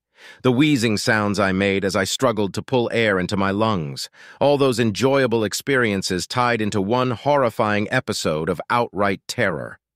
Also, was my particular version of scopophobia due to being eyeballed by every church member from time memoriam? I knew that keeping up appearances was a sacred canon of being a preacher's kid. It resulted from the expectation that we were to be forever perfect angels. Phobias are natural limiters when experiencing all aspects of life, particularly when the primary workaround for me was simple avoidance. I'm not sure of my issue's root causes. All I know is that I am the one member of the family who has suffered an intolerable dose of phobia mania for most of my life. Another phobia of mine became abundantly clear: acrophobia. It happened on my first joyride in a small plane, one of those V-tail Beechcraft bonanzas that were the rage back in the 1960s. Dad had gotten an invitation to be taken up in one. I boarded with Dad, and my brother Skip taking my place in the back left seat behind the pilot. My brother was planted comfortably to my right, and Dad was in the co-pilot seat. It was a bright, sunny day with little wind, so turbulence played no part in what was to come. Panic, shrieking, tears, the white knuckle clinging onto the back of the pilot's seat, the abject hysteria only a 6-year-old could raise in the confines of a small 4-seat airtight cabin. Dad and Skip had little to no idea what I was going through. Dad had flown through typhoons with nary a scare, and Skip would later get his pilot's license at St. Augustine Municipal Airport. Mother had been an airline stewardess for Eastern, so she did not have the same anxiety, and Mark was too young to find out. I believed I was the only one to suffer a fear of heights, but it turns out Todd also has the same phobia. Today, I am a little better at handling my fears and no longer think about running up and down the aisle screaming at the top of my lungs, "Let me out!" Nowadays, I block out thoughts of tumbling to the ground when we hit some turbulence, often in a cold sweat, without looking out one of the cabin windows, white knuckle clutching my armrests. I can do this, I tell myself. Now at age 60, it often works. During the weekday, kids' programming came on in the afternoons with plots that invariably had cartoon characters like Popeye coming to everyone's rescue. Still, like Samson and his hair, only after he had his spinach, otherwise he'd get his butt kicked by Bluto. Canned spinach was an oversized item for us wee ones around the dinner table for that reason and for a long time. Then there was the mind-numbing kids show, Captain Kangaroo. Captain Kangaroo and his sidekick, Mr. Green Jeans, came every weekday morning and had to be one of the most monotonous shows ever. Yes, it was a regular staple, but unlike Popeye, I can't remember anything that stands out. It was non-stimulating, slow, and uncomplicated. I call to mind those lamb-chop sideburns of the captains, which might have been inspired by Elvis Presley, who knows. I recall the dorky-looking hand puppets and their lame attempts at ventriloquism. I remember green jeans overalls, but I couldn't tell if they were green or blue on the monochrome set. It had to be those cartoons that played throughout all their bumblings and mumblings that kept me from rushing out the front door to play in the street. Almost the same can be said for the sophisticated animated kids program, The Gumby Show, which came on in the afternoons. I think Gumby and whatever his horse's name was, oh yes, Pokey. Looking back in my mind's eye, I am convinced those two characters sounded like morons. Sure, Gumby could slide around instead of walking, which was pretty cool. If you were lucky, you could even get a Gumby toy at the department store. I must have been bored out of my skull, or it was the vogue for my age group, because I do recall getting one of the things, playing with it for a little while before tearing it apart to find out how it ticked, only to discover it was just rubber-coated coat hangers. This act of killing a toy would follow me throughout my early life, often involving setting fire to some plastic car or airplane model, and later using firecrackers to blow things to smithereens. Then there was the Mickey Mouse Club, and I might have had a crush on Annette Funicello. This, hard to watch, afternoon's kids' show also had Disney cartoons, which were the prime reason for tuning in, other than Annette. 1962, second grade, Roosevelt Elementary, from September 1962 to June 1963. Dad's age, 37 Mother's age, 34, my age, 7 Skip's age, 5 Mark's age, 3 Laura's age is 1. Second grade was a bit better. I didn't end up in the principal's office again, but I did become a regular fixture out in the hallway in time out, sometimes with a co-conspirator to keep me company. There were, however, some bright spots. There was the day I happened upon a rare, half-buried gemstone in the hard, red clay of the playground. I just saw the tip of the twinkling jewel, like an iceberg, and I remember thinking, I am so lucky I was in time out. Otherwise, I would have never found this priceless jewel.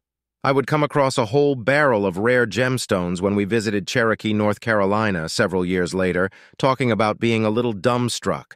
They were called tiger's eyes and worthless. What were other standout memories in second grade? The after-school snow cones, the Easter egg hunt on the school playground, and the Pledge of Allegiance at the beginning of each school day. Those occasions when I stood around for what seemed like hours waiting for the parents while poking at those weird-looking thorn bugs that were covering some of the local bushes. There was the time a dust devil went blowing through the playground yard during physical education. Most kids my age had seen the original The Wizard of Oz, and I recall a few of us approaching the freak of nature and daring one another to jump into the whirling dervish as a test of their kidhood. There were other memorable events. I remember the time we went to see the Mercury capsule parked out in front of the local public supermarket. The date had to be close to February 20th, 1962, when John Glenn became the first American to take 3 laps around Mother Earth. I remember the size of the cone-shaped spacecraft. How had someone squeezed inside that tiny, cramped little thing? It was fascinating to see the scarred heat shield, and I remember looking up in the darkening sky and thinking, wow, this is a great, great time to be alive. Naturally, being a kid of the times, one of the things my brothers and I did was declare war on the neighborhood kids. We deemed the empty lot next door enemy territory, and without the parents' knowledge, until later that afternoon, we dug a trench in the middle of the backyard. It was hard work, but well worth it. A real piece of art any real child soldier would be proud to defend. The excavated dirt was piled up to one side and acted as protection against the flying projectiles we would soon have hurled at us. I also recall having one of those stepladders I found in the garage and maybe a sheet or two of plywood to act as a shield for the watchtower. The trench was deep enough that we hit the metal covering an inactive cistern, once the water source for the original pioneers. We were ready for war, but where were the foe, the neighborhood kids? In the early 1960s, World War II was still on most people's minds. Many of the church parishioners were veterans or still in active service. One of the members we regularly visited after church even told me of his experiences following the D-Day invasion. His tales captured my imagination. Stories of his encounters with the German Tiger particularly were riveting, and spawned in me a lifetime fascination with groundbreaking machines of war. The veteran went so far as to give me an expensive-looking history of World War II in photos, which further solidified my lifelong interest in this and other military conflicts across time. Walter is the brother who takes after Dad with the social skills to engage with total strangers and public speaking. No problem. Therefore, he was best suited to go out and find someone we could play with. I'm paraphrasing here, but I must have asked or made a demand that could have sounded like this. Skipper, can you go drum up some rival combatants, but make sure they're not too much older, okay? Somebody had to do it. Otherwise, no one would have ever shown up in that empty lot. Sure enough, as I tidied up the fortifications a bit, Skip succeeded in collecting a few local boys to play.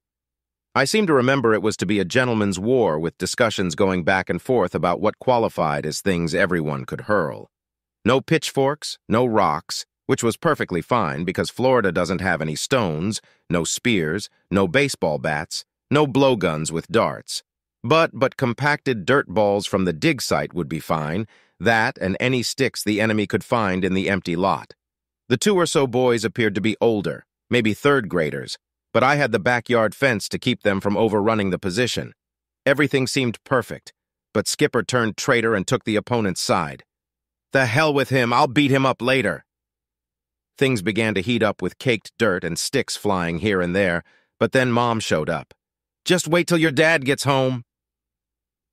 I can't remember if there was any fallout when Dad showed up later that day, and I can only guess that there must have been, given that the backyard was all dug up. This would not be the only time Thompson kids dug up the backyard. Oh well, to live and fight another day. There was nearly always a silver lining to these sorts of earth-shaking events. In this case, I learned that empty cisterns were dangerous, that I could have fallen in and drowned, but only if I had found a way to move aside the quarter-inch iron plate that covered up the thing. I've been terrified of the possibility that a dirt-covered cistern may lay just underfoot ever since. Now on to the seasonal variations in our subtropical clime. I'm here to tell you there were 2 seasons in Tampa. Winter and autumn combined lasted about a week, spring lasted a couple of hours, and then there was summer. The exciting thing was that we did have leaves falling in the backyard for a week or so every year. Back in the day, there were no plastic bags and no means of getting rid of the leafy litter other than by burning the stuff in the yard. On one occasion, Dad had raked up the perfect pile of leaves. Thank goodness he was a kid at heart because he let me go to it, destroying his work by jumping onto and into the mess, just like the kids did on television. That was just half the fun. The other half watched him light the pile of leaves, slowly smoking at first, but with growing flames and heat. I already mentioned how a candle flame could mesmerize the Thompson kids. This was the same thing, but on steroids. Jumping through billowing smoke as it was carried away from the flames by a slight breeze, it was about as good as it got when it came to childhood excitement. Standing guard to make sure the fire did not get out of hand and burn the whole place down, he was one of the most marvelous dads on the planet at that moment. Fire, big fire. Other notables for the year: trip to Weeki Wachee Springs, Dad's gross ingrown beard hair, Mother's singing lessons and the operatic 33 RPM records. Ave Maria. 1963 third grade Fishweir Elementary, from September 1963 to June 1964. My age, 8. We arrived in Jacksonville in the summer of 1963 when the Beach Boys' Surfin' USA was the #1. I recall it was a bright, cheery summer day with excitement as we pulled up, trailer in tow, in front of Dad's new assignment, Trinity Methodist Church. I remember being thrilled when we picked up for Jacksonville. For me, there was a sense of adventure in the air. My school transcripts would be lost in transit, so I could later become a patrol boy and go off on one of my most distant trips to date, Washington, D.C. The building was stately looking to this 7-year-old's eyes. It was built in the 1920s of red brick and was nestled among shadows created by soaring, straight-trunk pines. Trinity would be our place of worship for the next 4 years. John Wesley, the founder of the Methodist religion, for some unfathomable reason, thought ministers should not remain in one church too long. That meant no matter how much a family loved a congregation or the reverse, they had to pick up every few years and move on. I can conclude that Wesley must have thought ministers needed change, that change prevented complacency, which arises when one remains in a job or position too long. As far as I know, Methodists are the only religion that institutes such practices. For some families, the approach must have worked. We moved first into an old wood-shingled home next to the church, where I was introduced to the Ouija board, the latest fabulous styles for teens. including penny loafers and black and white Oxfords, by my cousin Debbie Barber, Aunt Gloria's daughter. She was a real, honest-to-goodness tomboy who regularly beat up the neighborhood boys, showed me she could do the twist, and was bubbly, outspoken, and had the heartiest way of laughing. She was olive-skinned, with green eyes and brown hair, adorable in a tomboyish way, and likely favored her father in appearance, someone who was said to be part Cherokee and passed away at the age of 40 from a heart attack. Debbie, too, would suddenly die from a heart attack in her early 60s. Debbie's older brother, Kermit Barber, was several years older than me and did not spend time with kids my age. However, I learned a card and a separating thumb trick from him that I'd occasionally use at parties as an icebreaker. Kermit was a handsome guy with blonde hair and blue eyes and always exuded confidence. The last time I saw him was at Cousin Debbie's funeral. He had not changed. However, my fondest memory of Kermit goes back 45 years ago, in 1972, when he caught Terry Williford and me, two underage teens, stealing beers from his apartment's refrigerator. To our surprise, he rewarded us for our brazen theft by giving us a drag strip-like run down Atlantic Boulevard in his hopped-up Roadrunner. Perhaps Kermit had misjudged me all those previous years, only to conclude that I was cut from the same mischievous cloth. The Thompson clan moved from the shingled bungalow to a relatively new home at 1685 Geraldine Drive. Basements in Florida are highly unusual because the water table usually lies just a few feet below the surface. Still, because the parsonage was built on a bit of a bluff that paralleled Fishweir Creek, the builder was able to pull it off. The home was concrete block and ugly, had a sunken driveway, and was painted some green color with a chain-link fenced backyard. Some of my fondest memories as a kid revolve around this humble abode. That and the fact we lived just 1 block away from the elementary school we 3 Thompson boys attended, Fishweir. I will go into some detail later, but for now, I will begin by highlighting some of the events and people that made this a memorable time. Fishweir Elementary is and will probably always be one of the most picturesque schools. It had been built to cater to one of the most affluent communities in Jacksonville, Riverside. Year after year, the school received awards for its gardens and landscaping, the unique red brick design with small white buildings. It remains essentially unchanged from the early 1920s to this day. Named after the local creek I grew up next to, I attended the school when private schools did not exist for elementary school children. There was no need since it catered to an upscale community developed during the Florida real estate boom. Today, the local area remains largely unchanged with the identical magnificent mansions and the same moss-covered oak-lined boulevards, all following the contours of the world's second-largest north-flowing waterway, the St. Johns River. Looking back, I consider myself lucky to have attended Fishweir when I did. It was one of 3 public schools serving an affluent area, Ortega and West Riverside being the others, cross-pollinating children's lives from both sides of the tracks. My days there were to be a turning point in how I viewed education. My interaction with many opened my eyes to their studiousness, scholastic acumen, and work ethic. Their grand homes, lifestyles, and what they did were both enlightening and a bit humbling. Yes, I consider myself lucky to have lived through such circumstances. Not many growing up with more modest means get to see what the upper strata of the American dream looks like, especially in the making. For those like myself, teetering on the edge of mediocrity, this was the perfect environment for motivating positive change. My peers and the teachers not only challenged my way of thinking, they did so with a warmth I had not experienced before. It was a place that embraced firm, but a gentile southern charm. I gradually became a product of this environment. Fishweir would like the capital letters from an air balloon. The front of the school, the lower half of the H, faced Herschel Avenue, where the first and second grader classes were located. Set a dozen steps below the rest of the school wings, the front of the school was separated by a garden courtyard, where Old Glory flew atop the single flag-mast pole that acted as the centerpiece. This was where my brothers got their first taste of public education. They were, of course, the complete opposite of me, and perfect angels with superior marks in almost every area, including citizenship. Classrooms for 3rd through 6th grades moved from low to high along the upper 2 wings, ending with the cafeteria on the left-handed side and a unique education building on the right. One side of the school had classroom windows that looked out onto the bike shed and playgrounds. The other out onto nothing, a chain-link fence and some shrubbery to hide the backside of a hardware store and some houses. The auditorium and the administrative offices took up the space of the crossbeam portion of the letter. I soon found I had fallen behind in reading thanks to my irreverent behavior in first and second grades, and I was placed into a group of one. Needless to say, I did not want to appear to be the only illiterate in class, so I tried to catch up.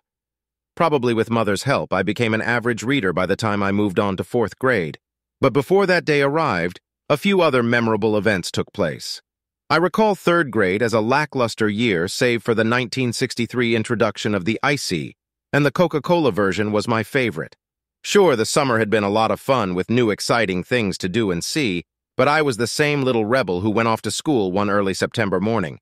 There were, however, a few items that helped lighten my spirit those first few days back in purgatory.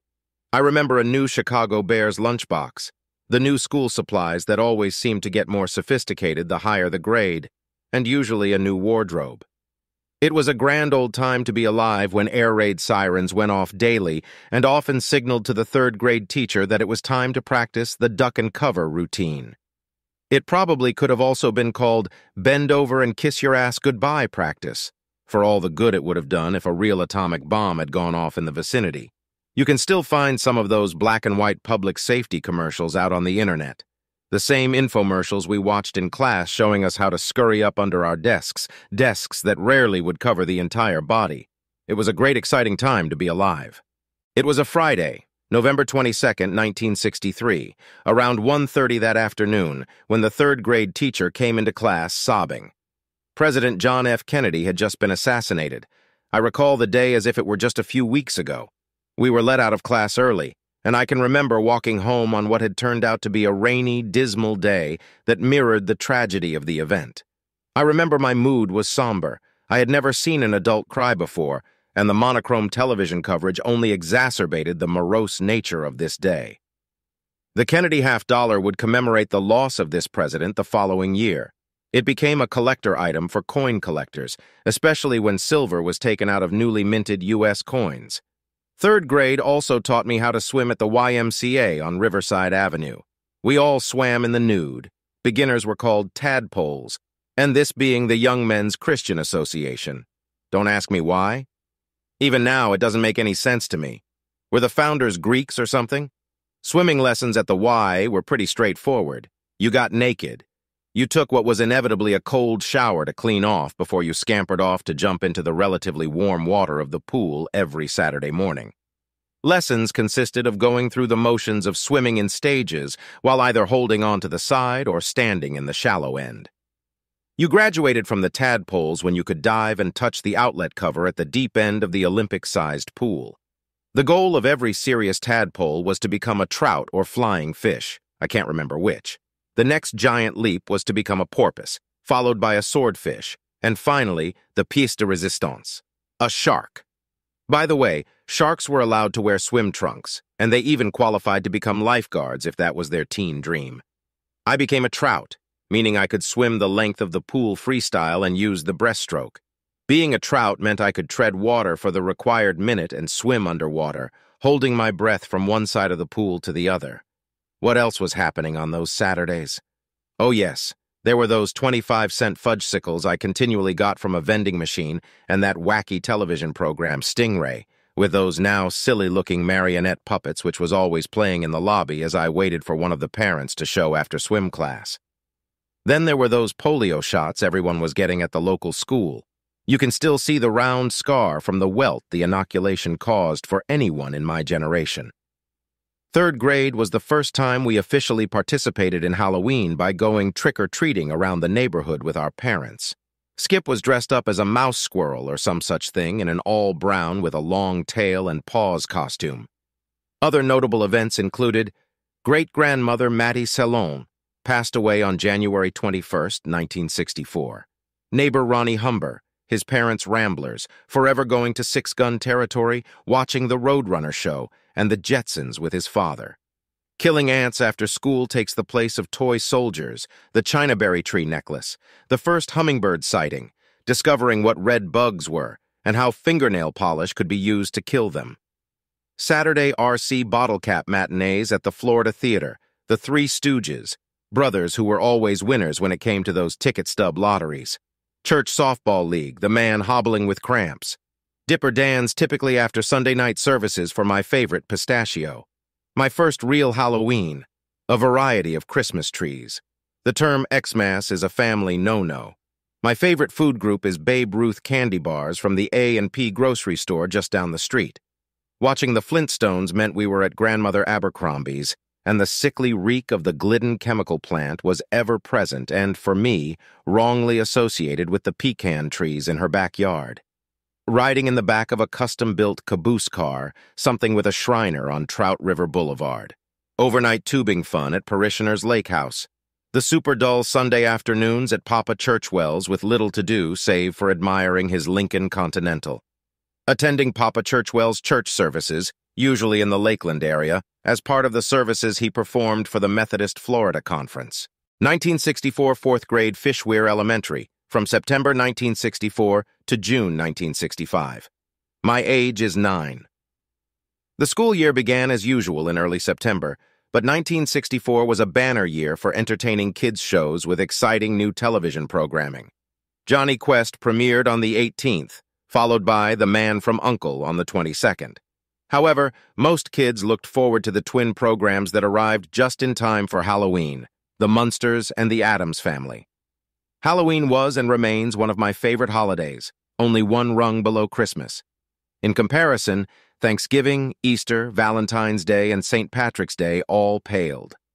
The first two, Thanksgiving and Easter, were holidays that invariably meant spending countless boring hours at church or with the family. The worst was being forced to waste a school-free day at Grandmother Abercrombie's. Christmas was the most special holiday of the year. Not only were you out of school for nearly 2 weeks, and you also got to tear apart presents earmarked for you from under a gloriously decorated Christmas tree. Christmas trees were the centerpiece of decoration during the holidays. They were inevitably positioned so passers-by could see them through the large picture window at the front of the parsonage. Our trees ranged from the real thing to the artificial, from the solid white to a metallic silver with a revolving color wheel. In the weeks leading up to that glorious day, we would spend hours parked on the couch leafing through Sears and J.C. Penney catalogs, earmarking those pages with the latest toys we hoped the parents, Santa Claus, would bring. Yes, of course, my brothers knew Santa wasn't real. They found out just as soon as I learned from the neighborhood bully Scott Smith, who had never believed in the white-bearded wonder, that he didn't exist. Keeping up the ruse, we kept the parents in the dark. Who cared? Generally, the three of us would receive some variation of the same toys, but Skipper and Mark, who looked almost like twins, always got the same thing. Sometimes this parental strategy worked to my advantage, but other times it backfired, like in the case of the pop guns we all got that Christmas. With their models, you could plug the end with dirt clods and shoot them at whatever you aimed, including other kids. I was bigger than my brothers, and that usually translated into me getting bigger toys. This was true for pop guns, bicycles, and anything where size played a role in Santa's selection process.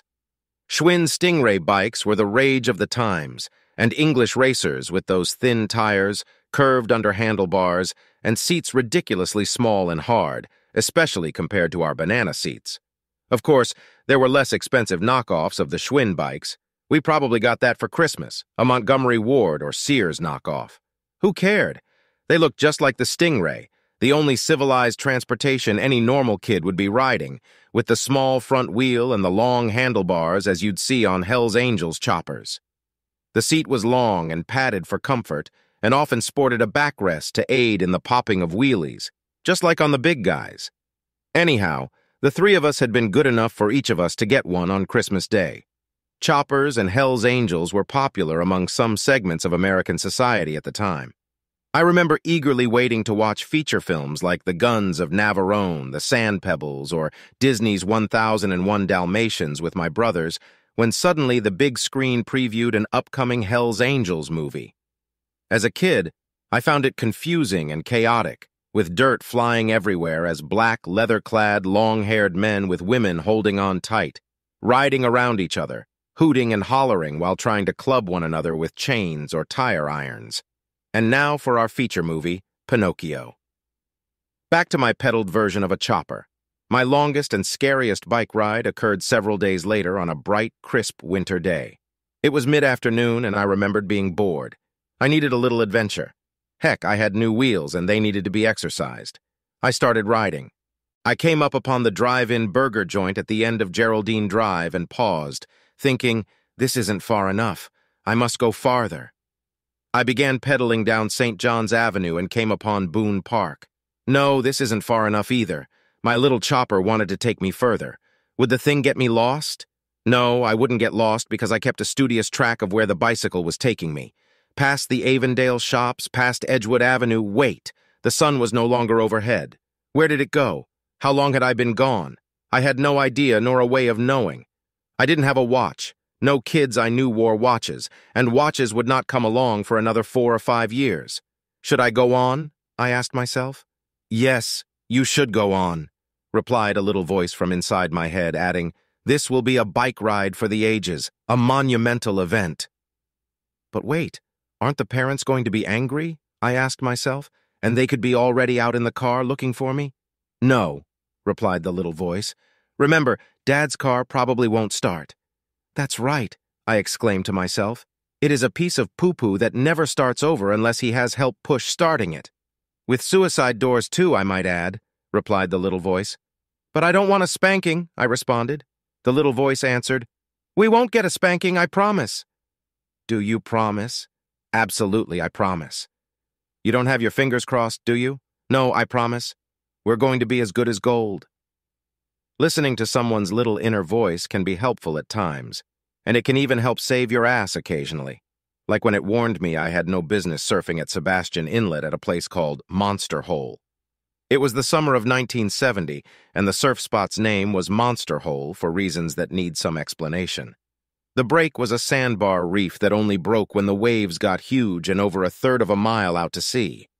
We could see the spot firing off as we drove over Sebastian Inlet Bridge.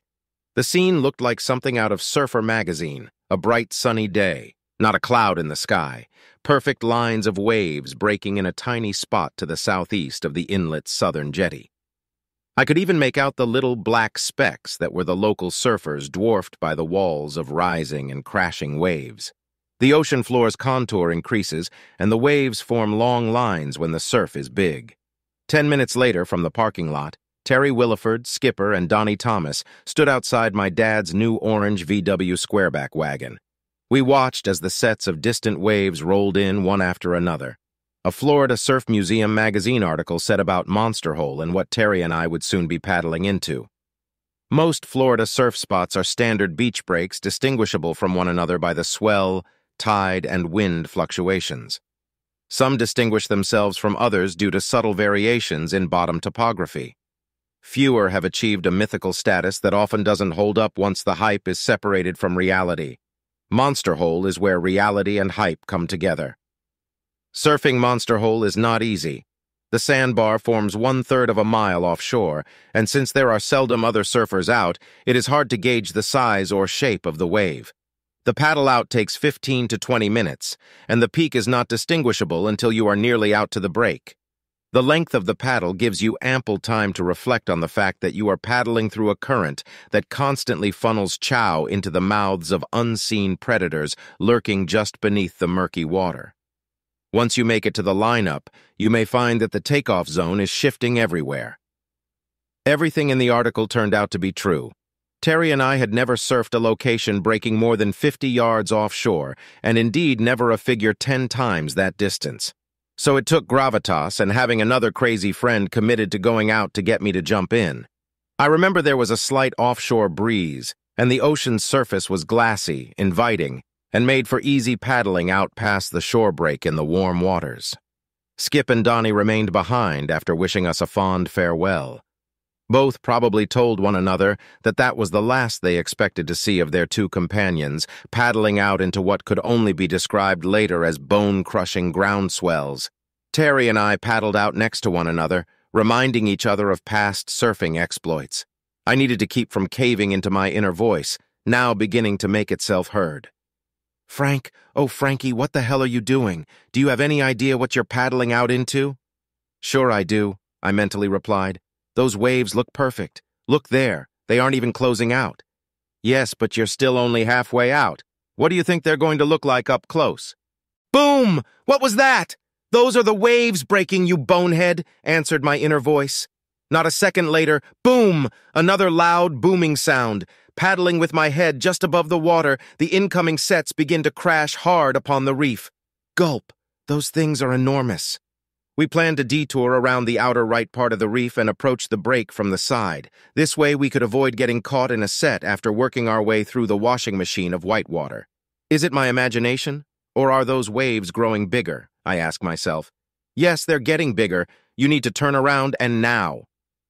Later, we discovered that our two companions had seen from the car's safety that the waves were indeed getting bigger and coming in sets.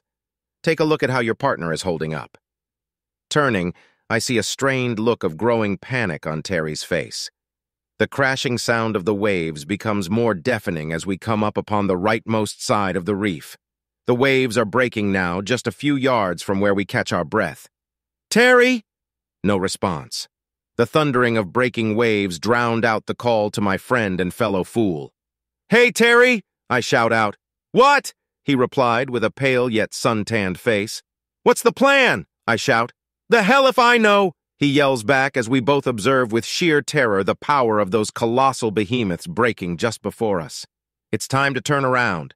Time to head back while we still can, exclaimed the little voice. I looked back to the shoreline where the squareback was parked. It's a tiny orange speck. My brother and Donnie are probably sitting there safe and cozy, passing a doobie between themselves, happy they were not crazy enough to put themselves in the same predicament. When the waves are big, like on this day, most surfers paddle around, looking for what they hope will be the safest wave to ride. That is where Terry and I found ourselves. The trouble was that every wave was much too much to contemplate catching. It's okay to be a coward today. No, I tell myself, as my heart races at the thought of attempting to catch one of those monsters. All I have to do is remember that I know what I'm doing. I know. I stop short when something catches my attention from the corner of my baby browns. Holy Moses. I told you this was a bad idea. Something big is beginning to rear its ugly head on the horizon, a wave growing far out to sea, so big it seems to cover the horizon, and it is heading straight for me. Motherfucker! The mother of all waves is beginning to take shape, growing ominously as it approaches. Now you've had it! Shut the fuck up! I'm unsure what to do other than point out the menace to Terry, who responded with several oaths. We had yet to learn how Monster Hole broke, and we assumed every deep-water wave broke only over the reef, a reef that was the size of several soccer fields and nowhere else. All three of us, Terry, me, and the little voice, looked on in abject fear. Even my inner voice did not know what to say. Oh my God, it's getting bigger! At first, all three of us were frozen in fear, but the flight part of the fight-flight self-preservation instinct soon kicked in, and we were paddling our asses out to sea, hoping to get over it before it broke on top of us.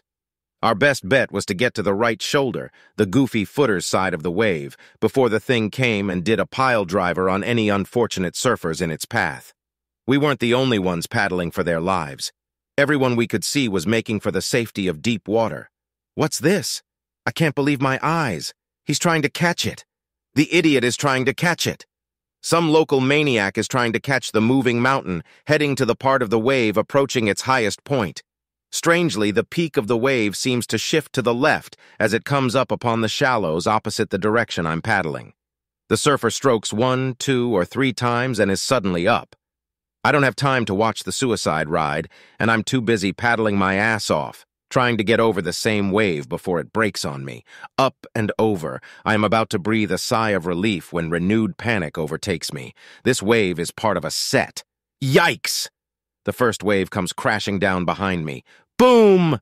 The sound sends a shock wave through the air as salt water spray from the explosion falls around us like rain. I continue paddling my ass off to try and get to the outside. What the hell was I thinking? The second wave of the set breaks outside. Boom! Moments later, a wall 6 feet high comes rushing down on me. I quickly react by diving, surfboard and all, underwater into the onrushing tempest.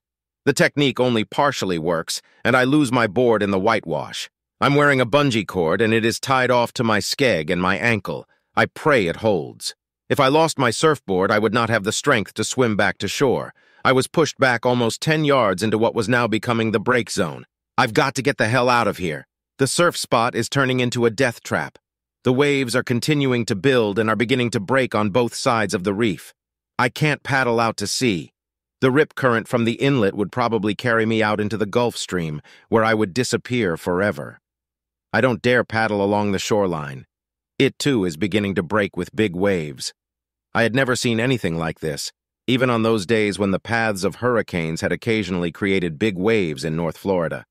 I've got to get back to shore before I'm overcome by the fatigue that accompanied panic. I don't need to tell Terry. He is already paddling like a madman trying to catch one of the smaller waves to get back. My arms are weary from all my paddling, yet I know I'm a goner if I try to wait the day out. Things were only going to get worse. I had to get back to shore. I followed my partner's example and paddled for the furthest right portion of Monster Hole. My hope, too, was to catch the shoulder of one of the smaller waves and belly ride the thing in. I just had to get to the whitewater, which was still some distance away, and I was still in the impact zone. The waves were bowling faster than anything I had experienced with regular beach breaks. Fear gripped me as I looked down at the sheer 10-foot drops I half-heartedly attempted to paddle into. When they hit the reef, what started as safe-looking waves jumped to nearly 3 times that size. I tried another, but with no success. You couldn't paddle into these waves like I was used to. You had to position yourself in the very heart of the beast, at the peak just before the blasted thing broke. Local surfers with the spot wired were dropping in and making their cut before hitting the bottom. Otherwise, the wave would come down on them with a force I had not witnessed before. Only local surfers with years of experience surfing the inlet could pull this off. I remember looking down into the bowl of one from the lip and seeing one of the locals, who looked like he was a dozen feet below me, darting by at a fantastic speed, followed by another loud boom as the weight of the wave came crashing down. I was doomed unless I could get out of this mess. Suddenly, the break I had been hoping for arrived. My saving grace came when an even bigger giant of a wave broke outside the impact zone, further out to sea. I turned the nose of my board shoreward as the wall of whitewater came rushing up on me. It caught me, but the violence of the wash was trying to rip the board from my grip. If I lost the board where I was, I felt I would have been a goner. I struggled to hold on as I was carried along, petrified with fear. It carried me on and on for what seemed an eternity, and then slowly, the force of the whitewater was beginning to weaken. I carried myself to the limits of the reef and breathed a sigh of relief. I had made it. Still a third of a mile from the shore, I paddled as quickly as my exhausted arms would allow. 30 minutes later, I touched the sandy bottom of the beach and emerged slowly from the now frothy, turbulent ocean, drained of energy. The relief I felt cannot be explained in words. I could have easily lost my life this day, but I had lived to tell the tale.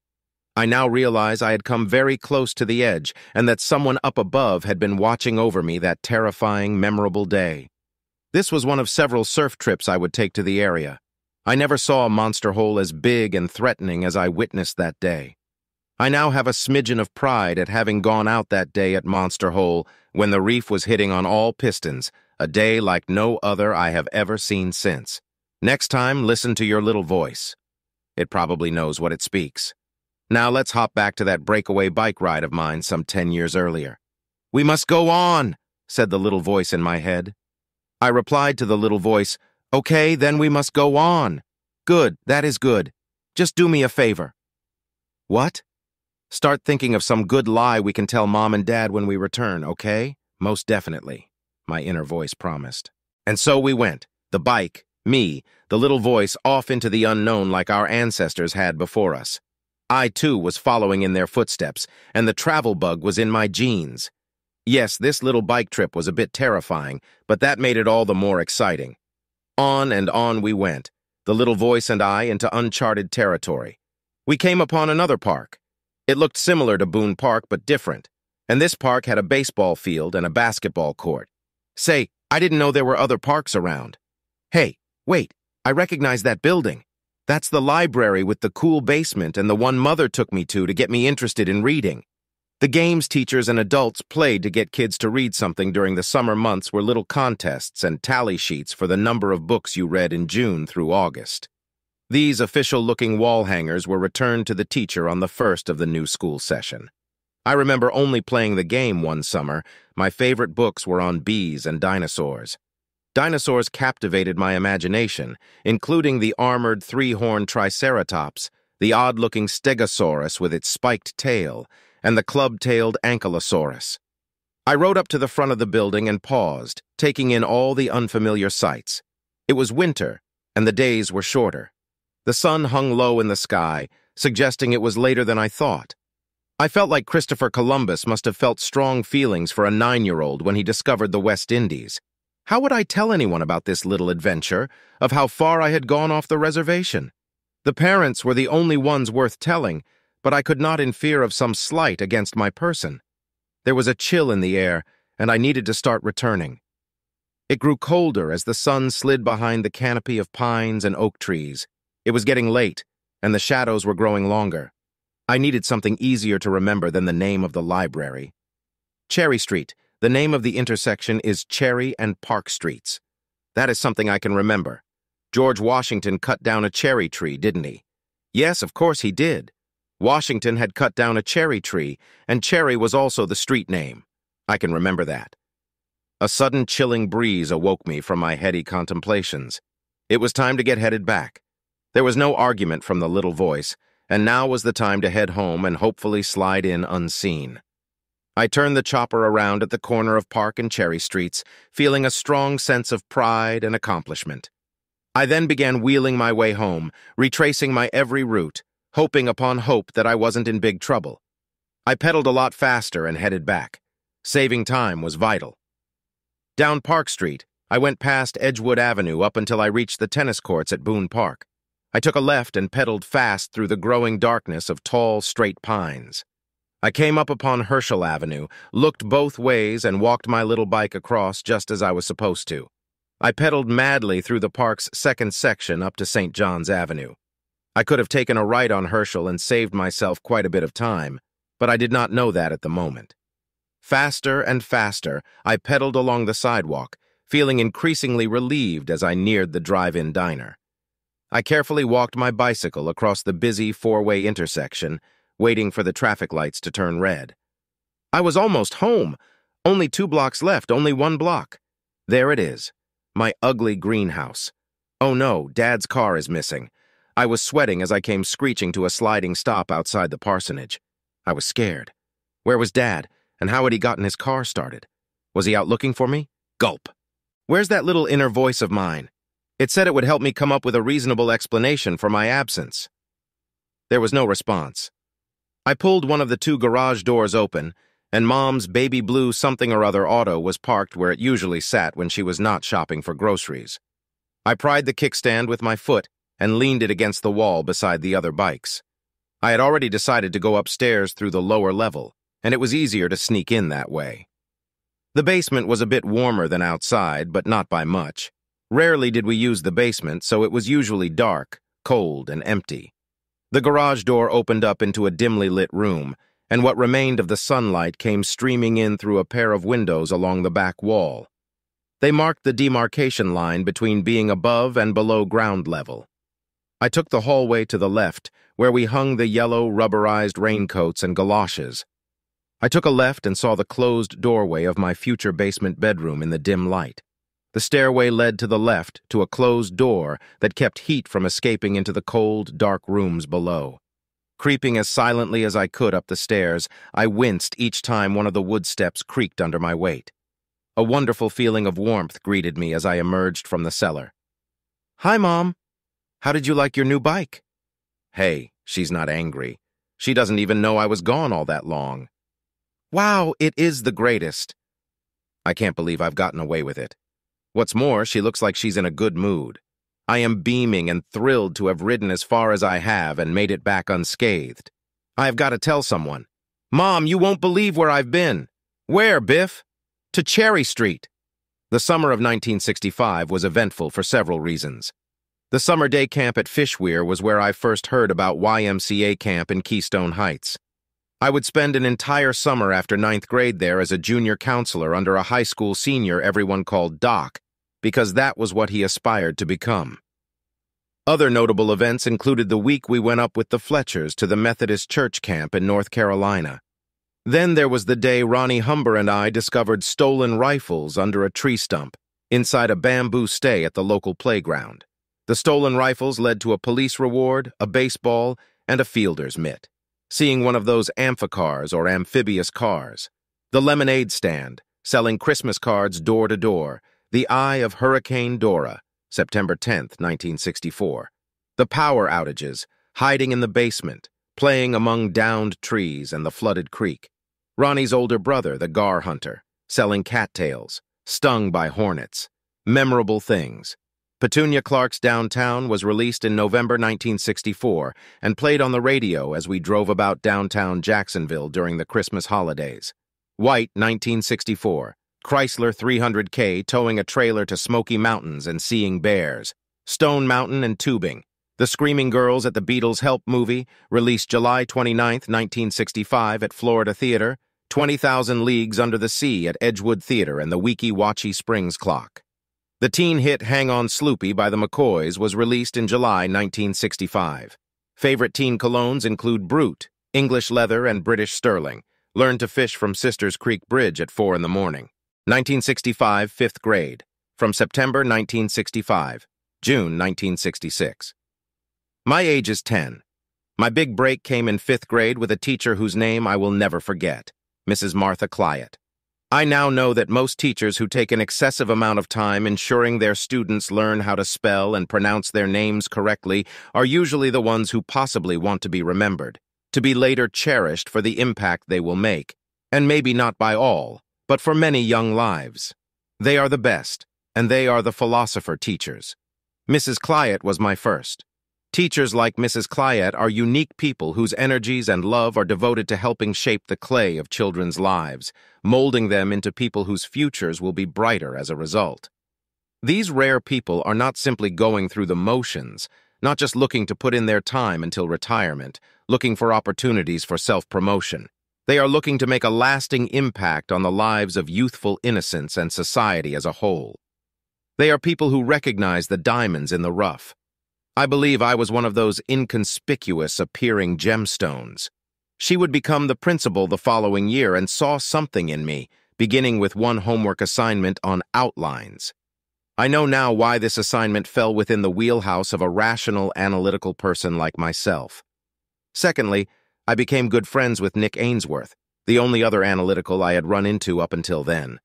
Sadly, I heard from Mother that Mrs. Clyett passed away much too soon, just a few years later, and as for Nick, he would become an eye surgeon like his dad, and eventually open up his practice in Palatka. One of the big deals for boys in 5th grade was the end-of-year selection of patrol boys in 6th grade. I would later discover, again from Mother, that Mrs. Clyett had not only recommended me, but also had to overcome the objections from my 4th grade teacher, whose name I have long forgotten. Before all of this took place, however, a few other things came up. I began coming out of my shell and started a few short-term friendships with classmates. One was a chubby boy, as I remember him, who excelled at drawing Rat Fink characters during class. His room at home was covered with his drawings and plastic figurines of comic-looking characters. Another was living temporarily with his grandmother at the Commander Apartments. Fishweir was old school. Its patrol boys went off to Washington, D.C. at the end of every year, paid for by the industry and competition between teachers, their classes, and most importantly, mothers.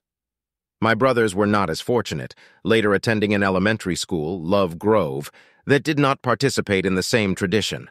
I chalk it up to the relative newness of the school and the middle-class neighborhoods surrounding it. More on paper drives later, but first, let's talk homemade smoke bombs. Typically, while my brothers were out playing with the neighborhood kids, I was in the basement trying to make gunpowder for firecrackers with the chemistry set I'd just gotten for Christmas. No, I never worked out the gunpowder formula, but I did find out how to make stink bombs. As I recall, smoke bombs combined saltpeter, sulfur, and potassium nitrate. I even had fuses. Lighting up homemade smoke bombs around the yard became boring after a time, So when I got a dare from the neighborhood bully, Scott Smith, I gladly took the challenge. The neighbor's garage, an older couple's who never really liked kids very much, seemed the perfect target. She was the type of old spinster who always worked in the yard and could be heard yelling at kids from time to time things like, "Get out of my yard! Go ahead! Get!" Her attitude made her a bit of a target for brats like me. I snuck up to the open garage door with Scott watching from his banana seat bicycle. I lit the fuse, tossed it in, and watched for a moment to ensure it caught. The stink bomb began to fizzle with sparks, followed shortly by billowing smoke. It smelled just like rotten eggs thanks to the active ingredient sulfur. Success! Suddenly the door to the garage began to open. The last thing I remember is catching a glimpse of the old hag as she stood motionless in bafflement. I took off running and heard her shout something as I hightailed to hide. Had I made it? Had she recognized me? There were, after all, dozens of kids in the neighborhood who could have fit my description.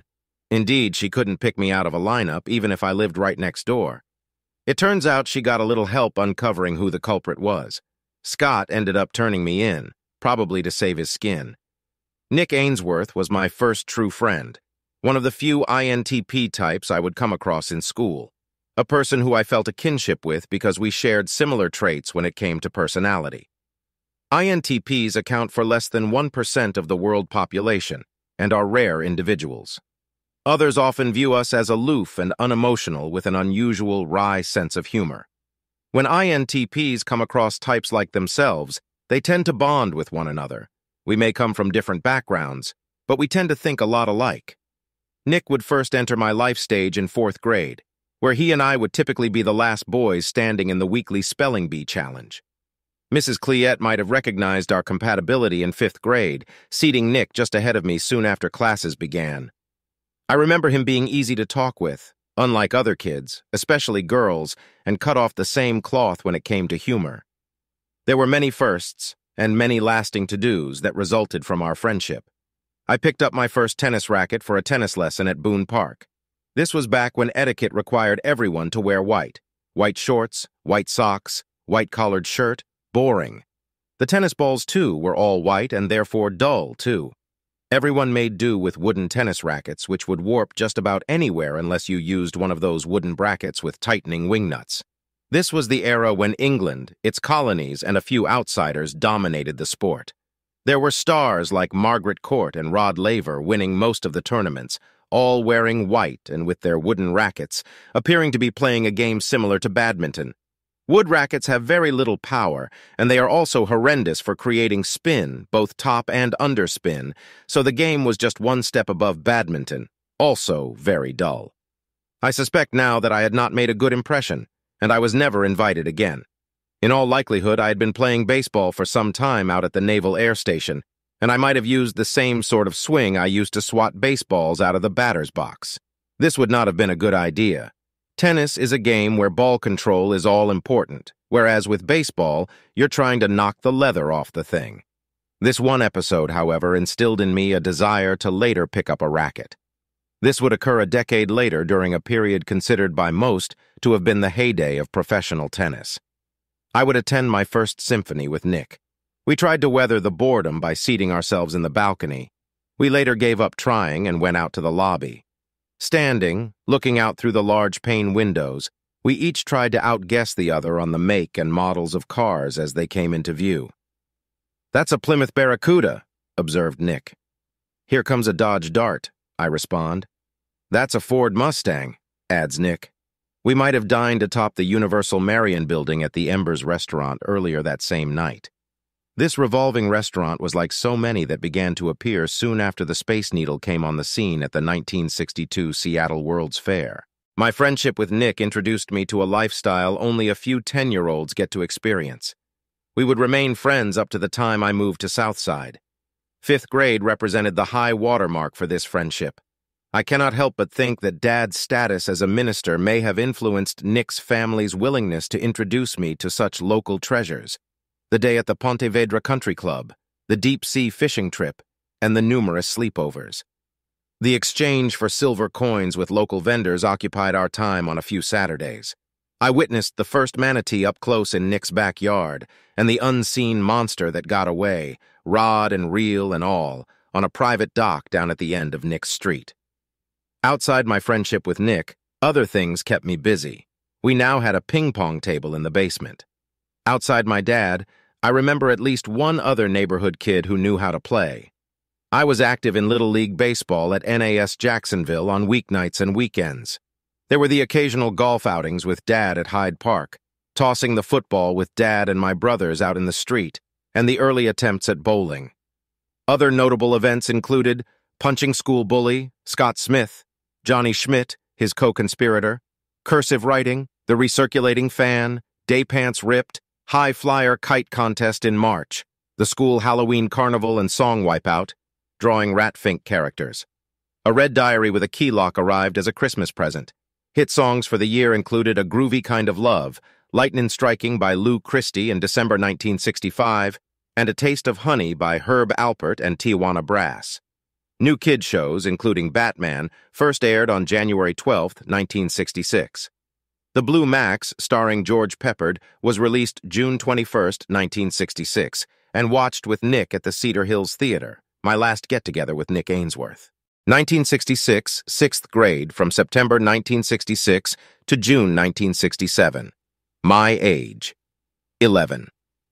The funds for the Patrol Boy trip to Washington, D.C. came from monthly paper drives where students collected old newspapers and likely some parents from the neighborhoods. Teachers and their students competed to build the largest stacks of recycled paper and bragging rights. Monthly paper drives defrayed the costs of the railway travel, where students, but most parents, competed to create a giant stack of recycled newspapers, all lined up against a chain-link fence, each respective teacher's name and grade identifying each pile. The entire community got together to pay for the trips and free bus rides we got once a month when we dressed in our all-white finest.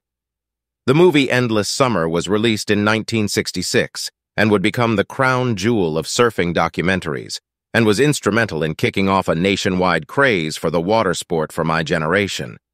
Both college and professional football became interesting for me at this time. Dad had explained the rules when we watched teams like the Rams, Bears, Colts, Lions, and Dallas playing one another on our black and white set. I remember watching the NFL playoffs the day after Christmas. The Green Bay Packers were playing against the Baltimore Colts. We were both rooting for Green Bay, but for different reasons. I did not like the Colts logo. The horseshoe reminded me of one too many westerns I had seen throughout my youth. Those sorts of shows were no longer in vogue like they had been in the late 1950s and early 1960s. Lettered symbols like the G for Green Bay Packers or the C for the Chicago Bears were more to my liking. I also didn't like Johnny Unitas's high-top clodhoppers because they made him look like a Frankenstein figurine.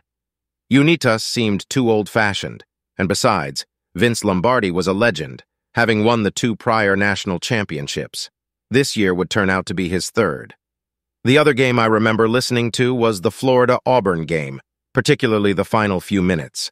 The game was not televised, so we had to listen to it on the radio. Using my imagination, I tried to picture what was happening, but could not break through the coded spittle the commentator used. Dad acted as my interpreter, but only between moments of hooting and hollering. "The clock is winding down, and it's the final 10 seconds of the game." The score is tied, but Florida has it on Auburn's 40. "Florida has time for just one more play. If the Gators win, it will cap their best season ever. Spurrier might get the Heisman Trophy. The place kicker is coming out onto the field." "What?" "Spurrier is waving the kicker off." "I don't believe it. Spurrier will kick the field goal himself. Not just kick it, he's going to drop kick it." "Drop kick? What is a drop kick?" We hold our breath as the announcer describes the next few moments. "The kick is up. The kick it's good." Unbelievably, Steve Spurrier has done it. The Gators have won the game, and Spurrier the Heisman Trophy. Highlights for the year included Patrol Boy trip to Washington, D.C. with Mother and Bet Ainsworth as troop leaders, Pop Warner football, paper drives, tenderfoot in Boy Scouts and tying knots. Star Trek's opening episode airs September 8, 1966, but it is after 9 p.m., and we're not allowed to see it. My first crush, Lauren Thompson. The Monkees entered the scene on September 12, 1966, and all the girls went crazy, especially for every girl's heartthrob, Davy Jones. The movie Sand Pebbles, watching it downtown at the Center Theater, released on December 20th, 1966, the closing days of the iconic downtown theater. Wild Thing by the Trogs and Cherish by the Association are released. Parents' arguments escalate over finances? Who's going with whom? I favor going with Dad, who's a lot more fun. Songs, Western Union, released in March 1967. Steppin' Stone by the Monkees in November 1966. Pleasant Valley Sunday Monkees on July 10, 1967. Pop Warner Football in 6th grade and Greg Ketchum, a preview of Mark Thompson, football star at Love Grove Elementary, Granddad Thompson's stamp collection and the 1921 Morgan silver dollar gifts. It pays to be someone's namesake. Stabbed in the leg with a pin by one misfit teen during Sunday service when sitting with Freddie Salem and the Trinity Church teens.